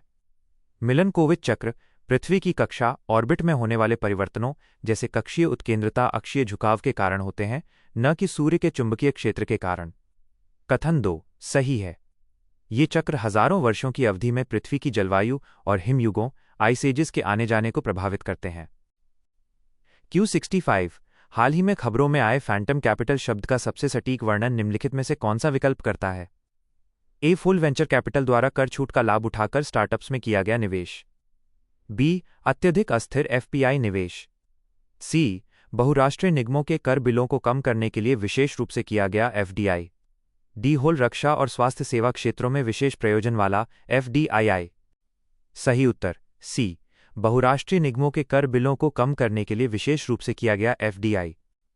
व्याख्या फैंटम कैपिटल या फैंटम FDI उस निवेश को कहते हैं जो शेल कंपनियों के माध्यम से केवल टैक्स बचाने या कम करने के लिए एक देश से दूसरे देश में भेजा जाता है। इसका वास्तविक उत्पादन या रोजगार सृजन से कोई संबंध नहीं होता। Q66 भारत सरकार द्वारा कर संग्रह के संदर्भ में वित्तीय वर्ष 2020-21 से 2024-25 की अवधि के बीच निम्नलिखित कथनों पर विचार कीजिए। उक्त अवधि के दौरान आय भारत सरकार का सकल कर राजस्व GDP के प्रतिशत के रूप में निरंतर बढ़ा है। 2 भारत सरकार का प्रत्यक्ष कर राजस्व GDP के प्रतिशत के रूप में निरंतर बढ़ा है। 3 भारत सरकार का अप्रत्यक्ष कर राजस्व GDP के प्रतिशत के रूप में निरंतर बढ़ा है। उपर्युक्त कथनों में से कौन सा से सही है? ए होल केवल आई और 2, बी होल केवल 2, सी होल केवल 2 और 3, डी होल उपर्युक्त में से कोई नहीं। सही उत्तर बी केवल 2। व्याख्या कथन 2 सही है। पिछले कुछ वर्षों में बेहतर कर अनुपालन और डिजिटलीकरण के कारण प्रत्यक्ष कर GDP अनुपात में निरंतर सुधार देखा गया है। कथन आई और 3 गलत हैं। सकल कर राजस्व और अप्रत्यक्ष करों में आर्थिक उतार चढ़ाव और नीतिगत बदलावों जैसे उत्पाद शुल्क में कटौती के कारण निरंतर कंसिस्टेंटली वृद्धि नहीं देखी गई है, इसमें उतार चढ़ाव रहा है। Q67 स्पेशल वॉस्ट्रो रुपया खाते स्पेशल वॉस्ट्रो रुपी अकाउंट्स -SVRAS के संदर्भ में निम्नलिखित कथनों पर विचार कीजिए। ISVRA में शेष राशि केवल भारतीय रुपये INR में ही प्रत्यावर्तित रिपेट्रिएट की जा सकती है। 2 भारत के आयात के लिए किए गए भुगतान SVRA में जमा किए जाएंगे, जबकि भारत के निर्यात के लिए किए गए भुगतान खाते से डेबिट किए जाएंगे। 3 SVRA धारकों को अधिशेष शेष राशि को भारतीय सरकारी प्रतिभूतियों या ट्रेजरी बिलों में निवेश करने से प्रतिबंधित किया गया है। नीचे दिए गए कूट का उपयोग करके सही उत्तर चुनिए। ए होल आई 2 और 3, बी केवल 2, सी होल केवल आई और 3, डी केवल 2 और 3। सही उत्तर बी केवल 2। व्याख्या कथन 2 सही है। इस व्यवस्था के तहत जब भारत आयात करता है तो रुपया विदेशी बैंक के वोस्ट्रो खाते में जमा होता है और निर्यात के समय इसी खाते से पैसा कटता डेबिट है। कथन आई गलत है। शेष राशि को प्रचलित विनिमय दर पर विदेशी मुद्रा में बदलकर प्रत्यावर्तित किया जा सकता है। कथन 3 गलत है। विदेशी बैंकों को अनुमति है कि वे अपने खाते की अतिरिक्त राशि को भारत सरकार की प्रतिभूतियों या ट्रेजरी बिलों में निवेश कर सकें। Q68 निम्नलिखित कथनों पर विचार कीजिए। आई प्रत्यक्ष विदेशी निवेश FDI को सामान्यतः विदेशी पोर्टफोलियो निवेश FPI की तुलना में पूंजी का अधिक दीर्घकालिक और स्थायी स्रोत माना जाता है। 2 वर्तमान में भारत विश्व में प्रेषण रेमिटेंस का सबसे बड़ा प्राप्तकर्ता है। 3 विदेशी मुद्रा भंडार के आयात आवरण में वृद्धि ये दर्शाती है कि देश का कुल बाह्य ऋण उसके GDP की तुलना में घट रहा है। उपर्युक्त कथनों में से कौन सा से सही है? ए होल केवल आई और 3, बी केवल आई और 2, सी केवल आई, डी आई 2 और 3। सही उत्तर बी केवल आई और 2। व्याख्या कथन आई सही है। एफडीआई वास्तविक संपत्तियों में निवेश है, जबकि एफपीआई शेयर बाजार में निवेश है जो जल्दी निकाला जा सकता है। कथन 2 सही है। भारत दुनिया में सबसे अधिक रेमिटेंस प्राप्त करने वाला देश बना हुआ है। कथन 3 गलत है। आयात आवरण इंपोर्ट कवर यह बताता है कि विदेशी मुद्रा भंडार कितने महीनों के आयात के लिए पर्याप्त है। इसका सीधा संबंध देश के कुल बाह्य ऋण जीडीपी अनुपात से नहीं होता। Q69 भारत के वित्तीय वर्ष 2024-25 के द्विपक्षीय व्यापार के संदर्भ में निम्नलिखित देशों पर विचार कीजिए। I संयुक्त राज्य अमेरिका USA 2, चीन 3, संयुक्त अरब अमीरात UAE IV Singapore, V Bangladesh VI United kingdom UK। उपर्युक्त में से कितने देशों के साथ भारत को वित्तीय वर्ष 2024-25 में व्यापार अधिशेष ट्रेड सरप्लस प्राप्त हुआ? A केवल 3, B केवल 4, C केवल 5, D सभी 6। सही उत्तर A केवल 3। व्याख्या भारत को आमतौर पर USA, बांग्लादेश और UK के साथ व्यापार अधिशेष सरप्लस प्राप्त होता है। चीन, UAE और सिंगापुर के साथ भारत का व्यापार घाटा डेफिसिट रहता है। Q70 प्रधानमंत्री विकसित भारत रोजगार योजना PMVBRY के संदर्भ में, जिसे हाल ही में भारत सरकार द्वारा प्रारंभ किया गया है, निम्नलिखित कथनों पर विचार कीजिए। इसे श्रम और रोजगार मंत्रालय द्वारा कर्मचारी भविष्य निधि संगठन EPFO के माध्यम से लागू किया जाएगा। 2 यह योजना कर्मचारियों और नियोक्ताओं को प्रोत्साहन प्रदान करके रोजगार सृजन को प्रोत्साहित करने के लिए अभिकल्पित की गई है। 3 केवल वे प्रतिष्ठान जिनमें 100 से अधिक श्रमिक कार्यरत हैं इस योजना के अंतर्गत लाभ प्राप्त करने के पात्र हैं। उपर्युक्त कथनों में से कौन सा से सही है?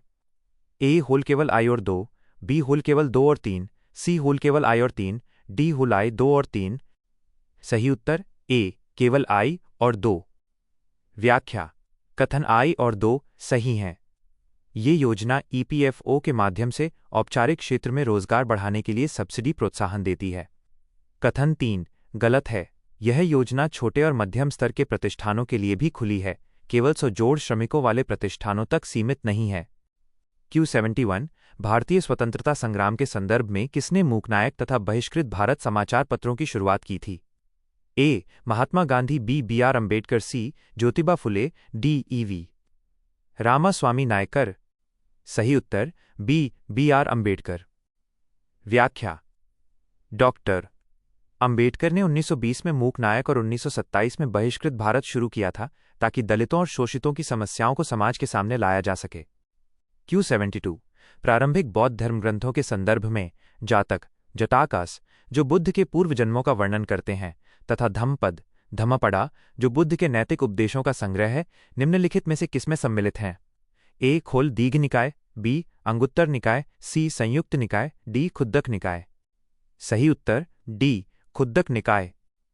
व्याख्या सुत्त पिटक के 5 निकायों में से खुद्दक निकाय सबसे छोटा और विविध संग्रह है। जातक कथाएं और धम्मपद इसी का हिस्सा हैं। Q73 आधुनिक भारत में सामाजिक सुधार आंदोलन के संदर्भ में निम्नलिखित कथनों पर विचार कीजिए। इसकी स्थापना महाराष्ट्र के पुणे जिले में फर्ग्यूसन कॉलेज हिल्स में की गई थी। 2 नतेश अप्पाजी द्रविड़, गोपाल कृष्ण देवधर तथा अनंत विनायक पटवर्धन इस संगठन के आजीवन सदस्य थे। 3 इसकी स्थापना इस विश्वास के साथ की गई थी कि यदि जनता को मुक्त करना है तो ऐसे निस्वार्थ और बुद्धिमान कार्यकर्ताओं का एक समूह होना चाहिए जो राष्ट्र की सेवा के लिए अपना जीवन समर्पित कर दें। उपर्युक्त विवरण किस संगठन से संबंधित है? A होल Servants of India Society, B होल डेक्कन एजुकेशन सोसाइटी, C होल पूना सार्वजनिक सभा, D होल प्रार्थना समाज। सही उत्तर A Servants of India Society. व्याख्या 1905 में गोपाल कृष्ण गोखले द्वारा सर्वेंट्स ऑफ इंडिया सोसाइटी की स्थापना इसी उद्देश्य से की गई थी। उल्लेखित नाम इसके प्रमुख और समर्पित सदस्य थे।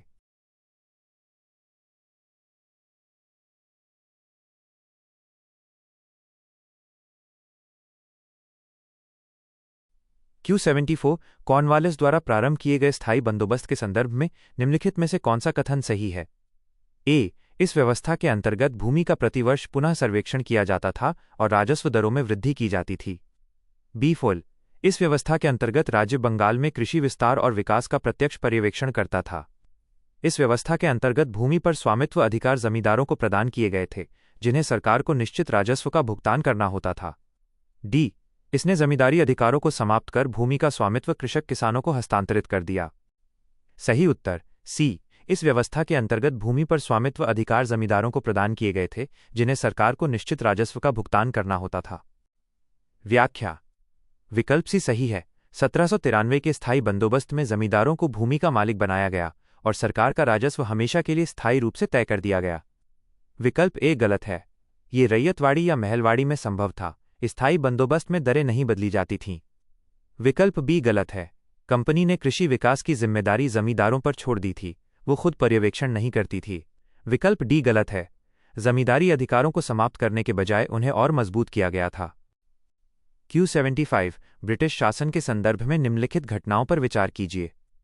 आई बंगाल विनियम 17, जिसे बंगाल सती विनियम के नाम से भी जाना जाता है, का अधिनियमन। 2. हिंदू विधवा पुनर्विवाह अधिनियम का अधिनियमन। 3. प्रथम आंग्ल बर्मा युद्ध। उपर्युक्त में से कितनी घटनाएं गवर्नर जनरल विलियम बेंटिक के कार्यकाल के दौरान हुईं? ए होल केवल 1, बी होल केवल 2, सी होल सभी 3, डी होल उपर्युक्त में से कोई नहीं। सही उत्तर ए केवल 1। व्याख्या। कथन आई सही है। सती प्रथा पर प्रतिबंध का नियम 1829 में लॉर्ड विलियम बेंटिक ने बनाया था। कथन 2 गलत है। हिंदू विधवा पुनर्विवाह अधिनियम 1856 में लॉर्ड कैनिंग के समय पारित हुआ था। डलहौजी ने मसौदा तैयार किया था। कथन 3 गलत है। प्रथम आंग्ल बर्मा युद्ध 1824-26 लॉर्ड एमहर्स्ट के समय हुआ था। Q76 भूगोल के संदर्भ में निम्नलिखित देशों पर विचार करें। I Malaysia 2, Somalia 3, Ecuador IV Venezuela V Bharat. उपर्युक्त में से कितने देश भूमध्य रेखा के पूर्णतः उत्तर में स्थित हैं? ए होल केवल 2, बी होल केवल 3, सी होल केवल 4, डी होल सभी 5। सही उत्तर बी केवल 3। व्याख्या। मलेशिया, वेनेजुएला और भारत भूमध्य रेखा के पूर्णतः उत्तर में स्थित हैं। सोमालिया और इक्वाडोर से होकर भूमध्य रेखा स्वयं गुजरती है, इसलिए ये पूर्णतः उत्तर में नहीं है। Q77 अंटार्कटिक ध्रुवीय धारा ACC के बारे में निम्नलिखित कथनों पर विचार करें। आइए अटलांटिक, हिंद महासागर और प्रशांत महासागर के समुद्री बेसिनों को जोड़ती है। 2. ये एक प्राकृतिक अवरोधक के रूप में कार्य करती है, जो आक्रामक समुद्री प्रजातियों को अंटार्कटिक जल में फैलने से रोकती है। 3. अंटार्कटिक हिम के पिघलने से ACC का प्रवाह सशक्त होगा, जिससे सतही महासागरीय जल का गहरे समुद्र में अवतलन अत्यधिक बढ़ जाएगा। उपर्युक्त कथनों में से कौन से सही हैं? ए होल केवल I और 2, बी होल केवल 2 और 3, सी होल केवल I और 3, डी होल I 2 और 3। सही उत्तर ए केवल I और 2। व्याख्या। कथन I और 2 सही हैं। ACC दुनिया की सबसे बड़ी धारा है जो तीनों महासागरों को जोड़ती है और अपने तापमान के कारण प्रजातियों के लिए बैरियर का काम करती है। कथन 3 गलत है। हिम पिघलने से पानी की लवणता कम होगी, जिससे पानी हल्का हो जाएगा और उसका नीचे बैठना, सिंकिंग डाउनवेलिंग कम होगा, बढ़ेगा नहीं। Q78 अगस्त 1923 में बॉम्बे विधान परिषद में पारित एक प्रस्ताव में कहा गया था, परिषद अनुशंसा करती है कि अछूत वर्गों को धर्मशालाओं में सभी सार्वजनिक जल स्रोतों का उपयोग करने की अनुमति दी जाए। साथ ही सार्वजनिक स्कूलों, न्यायालयों, कार्यालयों और औषधालयों का उपयोग करने की अनुमति भी दी जाए। यह प्रस्ताव निम्नलिखित में से किस नेता द्वारा शुरू किया गया था? ए. SK बोले, बी. डॉक्टर BR अम्बेडकर, सी. संभाजी गायकवाड़, डी. M. जोशी। सही उत्तर ए. SK बोले। व्याख्या। यह प्रसिद्ध प्रस्ताव समाज सुधारक सीताराम केशव बोले SK बोले द्वारा पेश किया गया था। इसी प्रस्ताव को लागू करवाने के लिए बाद में डॉक्टर अम्बेडकर ने महाड़ सत्याग्रह 1927 किया था। Q79 विश्व के प्रमुख खनिज उत्पादक देशों के संदर्भ में निम्नलिखित युग्मों पर विचार कीजिए। खनिज। सबसे बड़ा उत्पादक देश। I चांदी, मैक्सिको। 2. सोना, दक्षिण अफ्रीका। 3. टाइटेनियम, चीन। IV. ग्रेफाइट, दक्षिण कोरिया। उपर्युक्त युग्मों में से कितने सही हैं? ए होल केवल 1, बी होल केवल 2, सी होल केवल 3, डी होल सभी 4। सही उत्तर बी केवल 2। व्याख्या। युग्म I और 3 सही हैं। चांदी का सबसे बड़ा उत्पादक मैक्सिको है और टाइटेनियम का चीन। युग्म 2 गलत है। वर्तमान में चीन सोने का सबसे बड़ा उत्पादक है। युग्म IV गलत है। ग्रेफाइट का सबसे बड़ा उत्पादक भी चीन है। Q80 हाल ही में समाचारों में आए क्षेत्रों के संदर्भ में निम्नलिखित युग्मों पर विचार कीजिए। समाचारों में क्षेत्र: देश I बुकावू, कांगो लोकतांत्रिक गणराज्य 2, स्वेदा, सीरिया 3, तुती द्वीप, सूडान। उपर्युक्त में से कितने युग्म सही सुमेलित हैं? A होल केवल 1, B होल केवल 2, C होल सभी 3, D होल कोई नहीं। सही उत्तर C सभी 3। व्याख्या: तीनों युग्म सही सुमेलित हैं। ये क्षेत्र हाल ही में वहां चल रहे संघर्षों या महत्वपूर्ण घटनाओं के कारण चर्चा में रहे हैं। Q81 निम्नलिखित कथनों पर विचार कीजिए। कथन I क्षारीय ALK और proton exchange membrane PEM electrolyser का उपयोग व्यावसायिक रूप से हरित हाइड्रोजन के उत्पादन के लिए किया जा सकता है।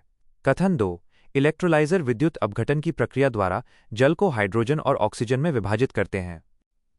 उपर्युक्त कथनों के संबंध में निम्नलिखित में से कौन सा कथन सही है? A कथन I और कथन 2 दोनों सही हैं और कथन 2 कथन I की व्याख्या करता है। B होल कथन I और कथन 2 दोनों सही हैं, लेकिन कथन 2 कथन I की व्याख्या नहीं करता है।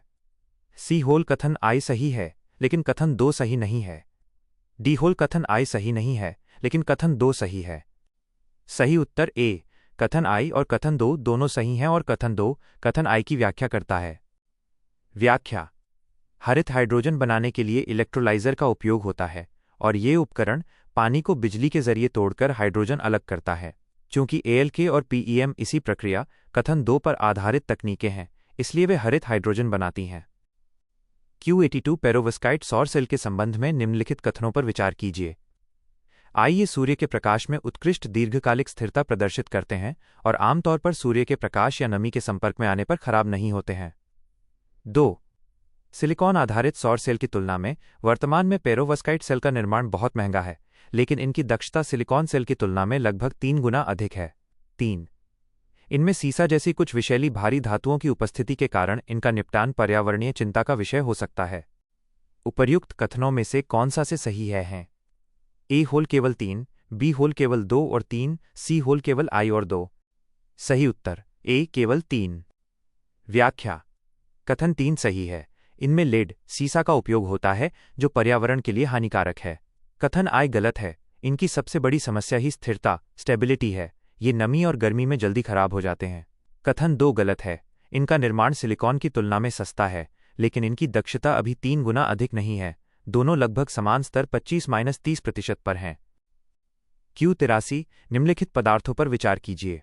IPFAS पर और पॉलीफ्लोरोएल्काइल पदार्थ 2, bisphenol A of BPA 3, isobutyl paraben IV phenyl mercuric acetate, V chlorine gas Cl_2 VI phthalate. उपर्युक्त में से कितने पदार्थों को सामान्यतः अंतःस्रावी तंत्र को बाधित करने वाले रसायन एंडोक्राइन डिसरप्टिंग केमिकल्स -EDC माना जाता है? A होल केवल 3, B केवल 4, C होल केवल 5, D सभी 6। सही उत्तर C केवल 5। व्याख्या: PFAS, BPA, paraben, mercuric compound और थैलेट सभी EDCS हैं जो शरीर के हार्मोन संतुलन को बिगाड़ते हैं। क्लोरीन गैस एक तीखी गैस है जिसका उपयोग विरंजन और जल शोधन में होता है, लेकिन इसे सामान्यतः एंडोक्राइन डिसरप्टर EDC नहीं माना जाता। Q84 रक्षा प्रौद्योगिकी उपकरणों में हाल के विकास के संदर्भ में निम्नलिखित युग्मों पर विचार कीजिए। रक्षा प्रौद्योगिकी बटा उपकरण। विवरण: IMK-IIA लेजर निर्देशित ऊर्जा हथियार जो ड्रोन, मिसाइलों और प्रक्षेपास्त्रों को निष्क्रिय करने में सक्षम है। 2 INS अरिदमन पनडुब्बी रोधी युद्धपोत - तटीय निगरानी और शत्रु पनडुब्बियों का पता लगाने के लिए डिजाइन किया गया उथले पानी का पोत। 3 हेरॉन MKII मध्यम ऊंचाई वाला लंबी दूरी तक उड़ान भरने वाला मानवरहित हवाई वाहन जिसका उपयोग निगरानी और टोही के लिए किया जाता है। IV कैट्स वॉरियर उन्नत मार्गदर्शन और बैटरी प्रणोदन से लैस अगली पीढ़ी का पनडुब्बी प्रवेशित टॉर्पीडो। उपर्युक्त युग्मों में से कितने सही सुमेलित हैं? A होल केवल 1, B होल केवल 2, C होल केवल 3, D होल सभी 4। सही उत्तर B केवल 2। व्याख्या: युग्म 3 सही है। हेरॉन एक प्रसिद्ध निगरानी ड्रोन UAV है। युग्म I सही है। ये दुर्गा जैसी निर्देशित ऊर्जा हथियार प्रणाली DEW के विकास से संबंधित है। युग्म 2 गलत है। आईएनएस अरिदमन भारत की दूसरी अरिहंत श्रेणी की परमाणु संचालित बैलिस्टिक मिसाइल पनडुब्बी एसएसबीएन है, न कि उथले पानी का पोत। युग्म IV गलत है। कैट्स वॉरियर एक स्वदेशी मानव रहित लड़ाकू विमान UCAV परियोजना है, न कि टॉर्पीडो।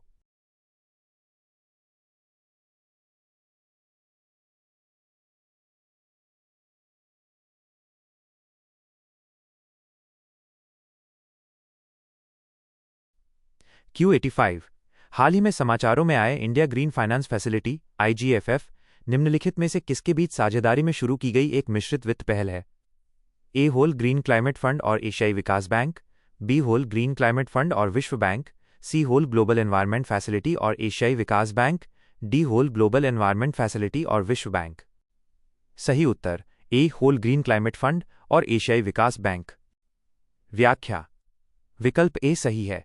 IGFF की शुरुआत ग्रीन क्लाइमेट फंड GCF और एशियाई विकास बैंक ADB द्वारा भारत के नवीकरणीय ऊर्जा और हरित गतिशीलता क्षेत्रों को बढ़ावा देने के लिए की गई है।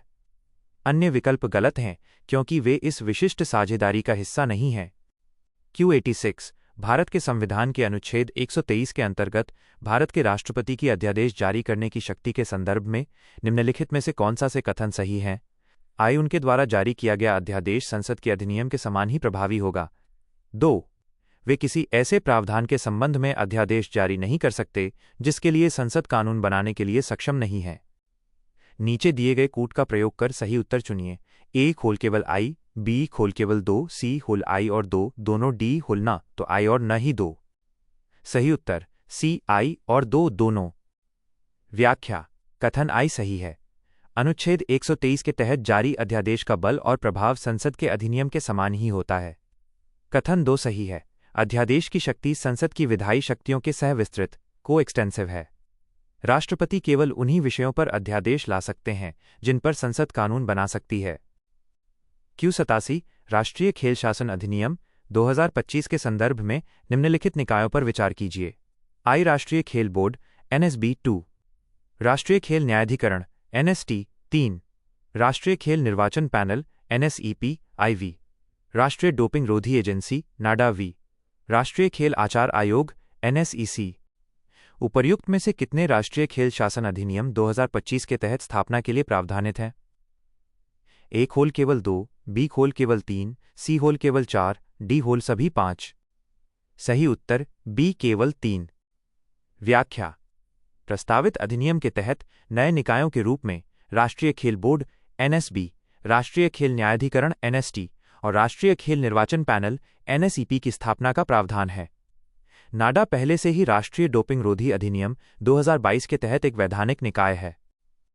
Q88 भारतीय राजव्यवस्था के संदर्भ में निम्नलिखित कथनों पर विचार कीजिए। I राज्यसभा शब्द का उल्लेख भारत के संविधान के भाग V में किया गया है। 2 भारत के संविधान के अनुसार राष्ट्रपति किसी ऐसे व्यक्ति को संसद के किसी भी सदन में नामांकित कर सकता है जिसे खेल या लोक प्रशासन में विशेष ज्ञान या व्यावहारिक अनुभव हो। उपर्युक्त कथनों में से कौन सा से सही है? A होल केवल I, B होल केवल 2, C होल I और 2 दोनों, D होल न तो I और न ही 2। सही उत्तर D न तो I और न ही 2। व्याख्या कथन I गलत है। संविधान में काउंसिल ऑफ स्टेट्स शब्द का प्रयोग किया गया है। राज्यसभा शब्द को 1954 में अपनाया गया था। यह मूल संविधान के पाठ का हिस्सा नहीं है। कथन 2 गलत है। राष्ट्रपति केवल राज्यसभा में 12 सदस्यों को नामांकित कर सकते हैं। कला, साहित्य, विज्ञान, समाज सेवा। लोकसभा में नामांकन एंग्लो इंडियन की व्यवस्था 104 संशोधन द्वारा समाप्त कर दी गई है। इसके अलावा खेल और लोक प्रशासन संविधान में वर्णित विशिष्ट श्रेणियां नहीं हैं। Q89 निम्नलिखित युग्मों पर विचार कीजिए। राज्य विवरण I सिक्किम प्रारंभ में भारत का एक संबद्ध राज्य, इसने 36वें संविधान संशोधन अधिनियम के माध्यम से पूर्ण राज्य का दर्जा प्राप्त किया। 2 मणिपुर प्रारंभ में असम का हिस्सा था और 53वें संविधान संशोधन अधिनियम के तहत राज्य का दर्जा प्राप्त किया। 3 असम इसे लाल नदी और नीली पहाड़ियों की भूमि के रूप में जाना जाता है और राज्य का नाम एक संस्कृत शब्द से लिया गया है जिसका अर्थ है अद्वितीय या बेजोड़। उपर्युक्त युग्मों में से कितने सही सुमेलित हैं? A होल केवल 1, B होल केवल 2, C होल सभी 3, D होल कोई नहीं। सही उत्तर बी केवल 2। व्याख्या। युग्म आई सही है। सिक्किम को 1975 में 36वें संशोधन द्वारा पूर्ण राज्य बनाया गया। युग्म 3 सही है। ब्रह्मपुत्र को लाल नदी और पहाड़ियों को नीली कहा जाता है। असम शब्द अहोम या संस्कृत के असमा, बेजोड़ से निकला माना जाता है। युग्म 2 गलत है। मणिपुर एक केंद्र शासित प्रदेश था जिसे 1972 में राज्य का दर्जा मिला। 53वां संशोधन मिजोरम से संबंधित है। Q90 अंतर्राष्ट्रीय संबंधों के संदर्भ में हाल ही में समाचारों में रहा तियानजिन घोषणापत्र, तियानजिन डिक्लेरेशन, निम्नलिखित में से किस समूह से संबंधित है? ए ब्रिक्स, बी शंघाई सहयोग संगठन SCOC, पूर्वी एशिया शिखर सम्मेलन EASD, आसियान ASEAN। सही उत्तर बी शंघाई सहयोग संगठन SCO। व्याख्या। तियानजिन घोषणापत्र SCO के सदस्यों के बीच आर्थिक सहयोग और क्षेत्रीय सुरक्षा को मजबूत करने के लिए हाल ही में जारी किया गया एक दस्तावेज है। Q91 भारत के संविधान के संदर्भ में राज्य चुनाव आयोग SEC के बारे में निम्नलिखित कथनों पर विचार कीजिए। आई इसमें मुख्य राज्य चुनाव आयुक्त और 2 अन्य राज्य चुनाव आयुक्त शामिल होंगे। 2 यह पंचायतों और नगर पालिकाओं के लिए निर्वाचक नामावली तैयार करने और चुनावों के संचालन के अधीक्षण, निर्देशन और नियंत्रण के लिए जिम्मेदार है। 3 राज्य चुनाव आयुक्त को केवल उसी तरीके से और उन्हीं आधारों पर पद से हटाया जा सकता है जैसे उच्च न्यायालय के न्यायाधीश को हटाया जाता है। IV राज्य चुनाव आयुक्त की सेवा की शर्तें और कार्यकाल भारत के चुनाव आयोग द्वारा निर्धारित किया जाएगा। उपर्युक्त कथनों में से कौन से सही हैं? ए होल केवल I और 2, बी केवल 2 और 3, सी I 3 और IV, डी I 2 और 3। सही उत्तर बी केवल 2 और 3। व्याख्या। कथन 2 और 3 सही हैं। अनुच्छेद 243 के तहत SEC के कार्य और सुरक्षा उच्च न्यायालय के न्यायाधीश के समान है। कथन I गलत है। SEC आमतौर पर एक सदस्यीय निकाय होता है। कथन IV गलत है। सेवा की शर्तें और कार्यकाल राज्यपाल द्वारा निर्धारित किए जाते हैं, भारत के चुनाव आयोग द्वारा नहीं। Q92 अंतर्राष्ट्रीय आपराधिक पुलिस संगठन इंटरपोल के संदर्भ में निम्नलिखित कथनों पर विचार कीजिए। I ये संयुक्त राष्ट्र UN की एक विशेष एजेंसी है। 2 यह सदस्य देशों को आपराधिक डेटा साझा करने और एक सुरक्षित वैश्विक संचार नेटवर्क के माध्यम से जांच समन्वय में सक्षम बनाकर अंतर्राष्ट्रीय पुलिस सहयोग की सुविधा प्रदान करता है। 3 इसका मुख्यालय जिनेवा, स्विट्जरलैंड में स्थित है। IV ट्रांसनेशनल संगठित अपराधों से जुड़ी आपराधिक संपत्तियों का पता लगाने और उनकी पहचान करने में मदद करने के लिए इंटरपोल द्वारा एक सिल्वर नोटिस जारी किया जाता है। उपर्युक्त कथनों में से कौन से सही हैं? ए होल I 2 और 3, बी केवल I और 3, सी केवल 2 और IV, डी 2, 3 और IV। सही उत्तर सी केवल 2 और IV। व्याख्या। कथन 2 और IV सही हैं। इंटरपोल डेटा साझा करने का मंच है और सिल्वर नोटिस हाल ही में वित्तीय अपराधों और संपत्तियों के लिए शुरू किया गया है। कथन I गलत है। इंटरपोल UN की एजेंसी नहीं है, ये एक स्वतंत्र अंतर्राष्ट्रीय संगठन है। कथन 3 गलत है। मुख्यालय लायों, फ्रांस में है। Q93 रेमन मैग्सेसे पुरस्कार के संदर्भ में निम्नलिखित में से कौन सा से कथन सही हैं? ये पुरस्कार केवल उन्हीं संगठनों को दिया जाता है जिन्होंने एशिया के लोगों की सेवा में महान भावना का प्रदर्शन किया हो। 2 यह सरकारी सेवा में योगदान के लिए नहीं दिया जा सकता है क्योंकि यह केवल गैर सरकारी पहलों को मान्यता देता है। 3 यह पुरस्कार प्रतिवर्ष दक्षिण पूर्वी एशियाई राष्ट्रों के संगठन ASEAN द्वारा प्रदान किया जाता है। IV 2025 में एक भारतीय गैर लाभकारी संगठन Foundation to Educate Girls Globally Educate Girls Ramon Magsaysay पुरस्कार विजेताओं में शामिल था। नीचे दिए गए कूट का प्रयोग कर सही उत्तर चुनिए। A केवल I और IV, B I 3 और IV, C केवल IV, D केवल 2 और 3। सही उत्तर C केवल IV। व्याख्या। कथन IV सही है, यह हालिया करंट अफेयर्स पर आधारित है। कथन I गलत है, यह व्यक्तियों और संगठनों दोनों को दिया जाता है। कथन 2 गलत है। सरकारी सेवा गवर्नमेंट सर्विस रेमन मैग्सेसे पुरस्कार की मूल श्रेणियों में से एक थी। कथन 3 गलत है, यह Ramon Magsaysay Award Foundation Philippines द्वारा दिया जाता है, ASEAN द्वारा नहीं। Q94 फ्लो बैटरी के संदर्भ में निम्नलिखित कथनों पर विचार कीजिए। I वे तरल इलेक्ट्रोलाइट्स में ऊर्जा संग्रहीत करते हैं जिन्हें बाहरी टैंकों में रखा जाता है और कुल ऊर्जा क्षमता मुख्य रूप से इन टैंकों के आयतन पर निर्भर करती है। 2 वर्तमान में वेनेडियम आधारित फ्लो बैटरियां व्यावसायिक रूप से सबसे अधिक उपयोग की जाने वाली बड़े पैमाने की फ्लो बैटरी प्रौद्योगिकियों में से एक हैं। 3 उनकी सीमाओं में से एक कई पारंपरिक बैटरी तकनीकों की तुलना में अपेक्षाकृत अधिक स्वनिर्वहन सेल्फ डिस्चार्ज है। उपर्युक्त कथनों में से कौन सा से सही है?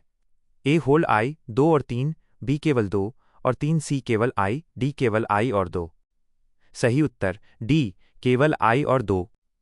व्याख्या। कथन आई सही है। फ्लो बैटरी की ऊर्जा क्षमता टैंक के आकार पर निर्भर करती है। कथन 2 सही है।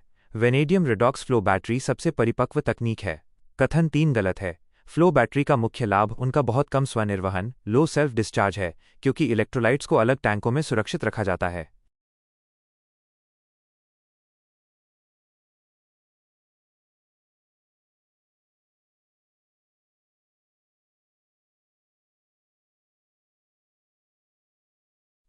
Q95 जैविक हथियार सम्मेलन (MINWC) के बारे में निम्नलिखित कथनों पर विचार कीजिए। आई, ये सम्मेलन जैविक और विषैले हथियारों के विकास, उत्पादन, अधिग्रहण, हस्तांतरण, भंडारण और उपयोग को प्रतिबंधित करता है। 2. यह सामूहिक विनाश के हथियारों WMD की एक पूरी श्रेणी को प्रतिबंधित करने वाली पहली बहुपक्षीय निरस्त्रीकरण संधि है। 3. भारत ने इस सम्मेलन पर हस्ताक्षर और अनुसमर्थन किया है। उपर्युक्त कथनों में से कौन से सही हैं? ए होल केवल आई और 2, बी होल केवल आई और 3, सी होल केवल 2 और 3, डी होल आई 2 और 3। सही उत्तर डी आई 2 और 3। व्याख्या। कथन आई 2 और 3 सही हैं। BWC 1975 पहली ऐसी संधि थी जिसने हथियारों की एक पूरी श्रेणी जैविक को प्रतिबंधित किया। भारत इसका मूल हस्ताक्षर करता है और इसके प्रावधानों का कड़ाई से पालन करता है। Q96 हाल के अंतर्राष्ट्रीय घोषणा पत्रों के संदर्भ में निम्नलिखित युग्मों पर विचार कीजिए। घोषणा पत्र संबद्ध संगठन मंच आई जयपुर घोषणा पत्र 2025-2035 संयुक्त राष्ट्र क्षेत्रीय विकास केंद्र UNCRD। 2. रियो डी जेनेरियो घोषणा पत्र 2025 भारत ब्राजील दक्षिण अफ्रीका मंच IBSA। 3. दोहा राजनीतिक घोषणा पत्र 2025 विश्व व्यापार संगठन WTO। उपर्युक्त युग्मों में से कितने सही सुमेलित हैं? ए होल केवल 1, बी होल केवल 2, सी होल सभी 3, डी होल कोई नहीं। सही उत्तर ए केवल 1। व्याख्या। युग्म आई सही है। जयपुर घोषणापत्र पर्यावरण और क्षेत्रीय विकास पर UNCRD की पहल से संबंधित है। युग्म 2 और 3 गलत है। रियो घोषणापत्र आमतौर पर G20 2024/25 या पर्यावरण सम्मेलनों से जुड़ा होता है। दोहा घोषणापत्र का संबंध सबसे कम विकसित देशों LDCs के सम्मेलन से है, न कि सीधे WTO के हालिया राजनीतिक घोषणापत्र से। Q97 G20 शिखर सम्मेलन 2025 के संदर्भ में निम्नलिखित कथनों पर विचार कीजिए। आई 2025 में G20 राष्ट्राध्यक्षों का शिखर सम्मेलन अफ्रीकी महाद्वीप पर आयोजित होने वाला अब तक का पहला सम्मेलन है। 2. शिखर सम्मेलन का विषय वैश्विक अंतर संबंधों पर जोर देने के लिए उबुंटू के दर्शन पर आधारित था। 3. भारत ने क्रिटिकल मिनरल सर्कुलैरिटी इनिशिएटिव का प्रस्ताव रखा, जो पुनर्चक्रण, शहरी खनन और सेकेंड लाइफ बैटरी जैसे नवाचारों को बढ़ावा दे सकता है। उपर्युक्त कथनों में से कौन से सही हैं? ए होल केवल आई और 2, बी होल केवल 2 और 3, सी होल केवल आई और 3, डी होल आई 2 और 3। सही उत्तर डी आई 2 और 3। व्याख्या। कथन आई सही है। 2025 की अध्यक्षता दक्षिण अफ्रीका के पास है, जो अफ्रीका में पहला G20 शिखर सम्मेलन होगा। कथन 2 सही है। उबंटू मैं हूं क्योंकि हम हैं दक्षिण अफ्रीकी दर्शन है जिसे थीम का हिस्सा बनाया गया है। कथन 3 सही है। भारत ने वैश्विक खनिज सुरक्षा के लिए पुनर्चक्रण रिसाइक्लिंग पर आधारित इस पहल का समर्थन किया है। Q98 भारतीय राज व्यवस्था के संदर्भ में निम्नलिखित घटनाओं को सही कालानुक्रमिक क्रम में व्यवस्थित कीजिए। आई भारत के संविधान में मौलिक कर्तव्यों भाग IVA का समावेश। 2. केशवानंद भारती बनाम केरल राज्य मामले में सर्वोच्च न्यायालय का निर्णय। 3. आंतरिक अशांति के खतरों का हवाला देते हुए भारतीय संविधान के अनुच्छेद 352 के तहत आपातकाल की उद्घोषणा। IV 14 प्रमुख वाणिज्यिक बैंकों का राष्ट्रीयकरण।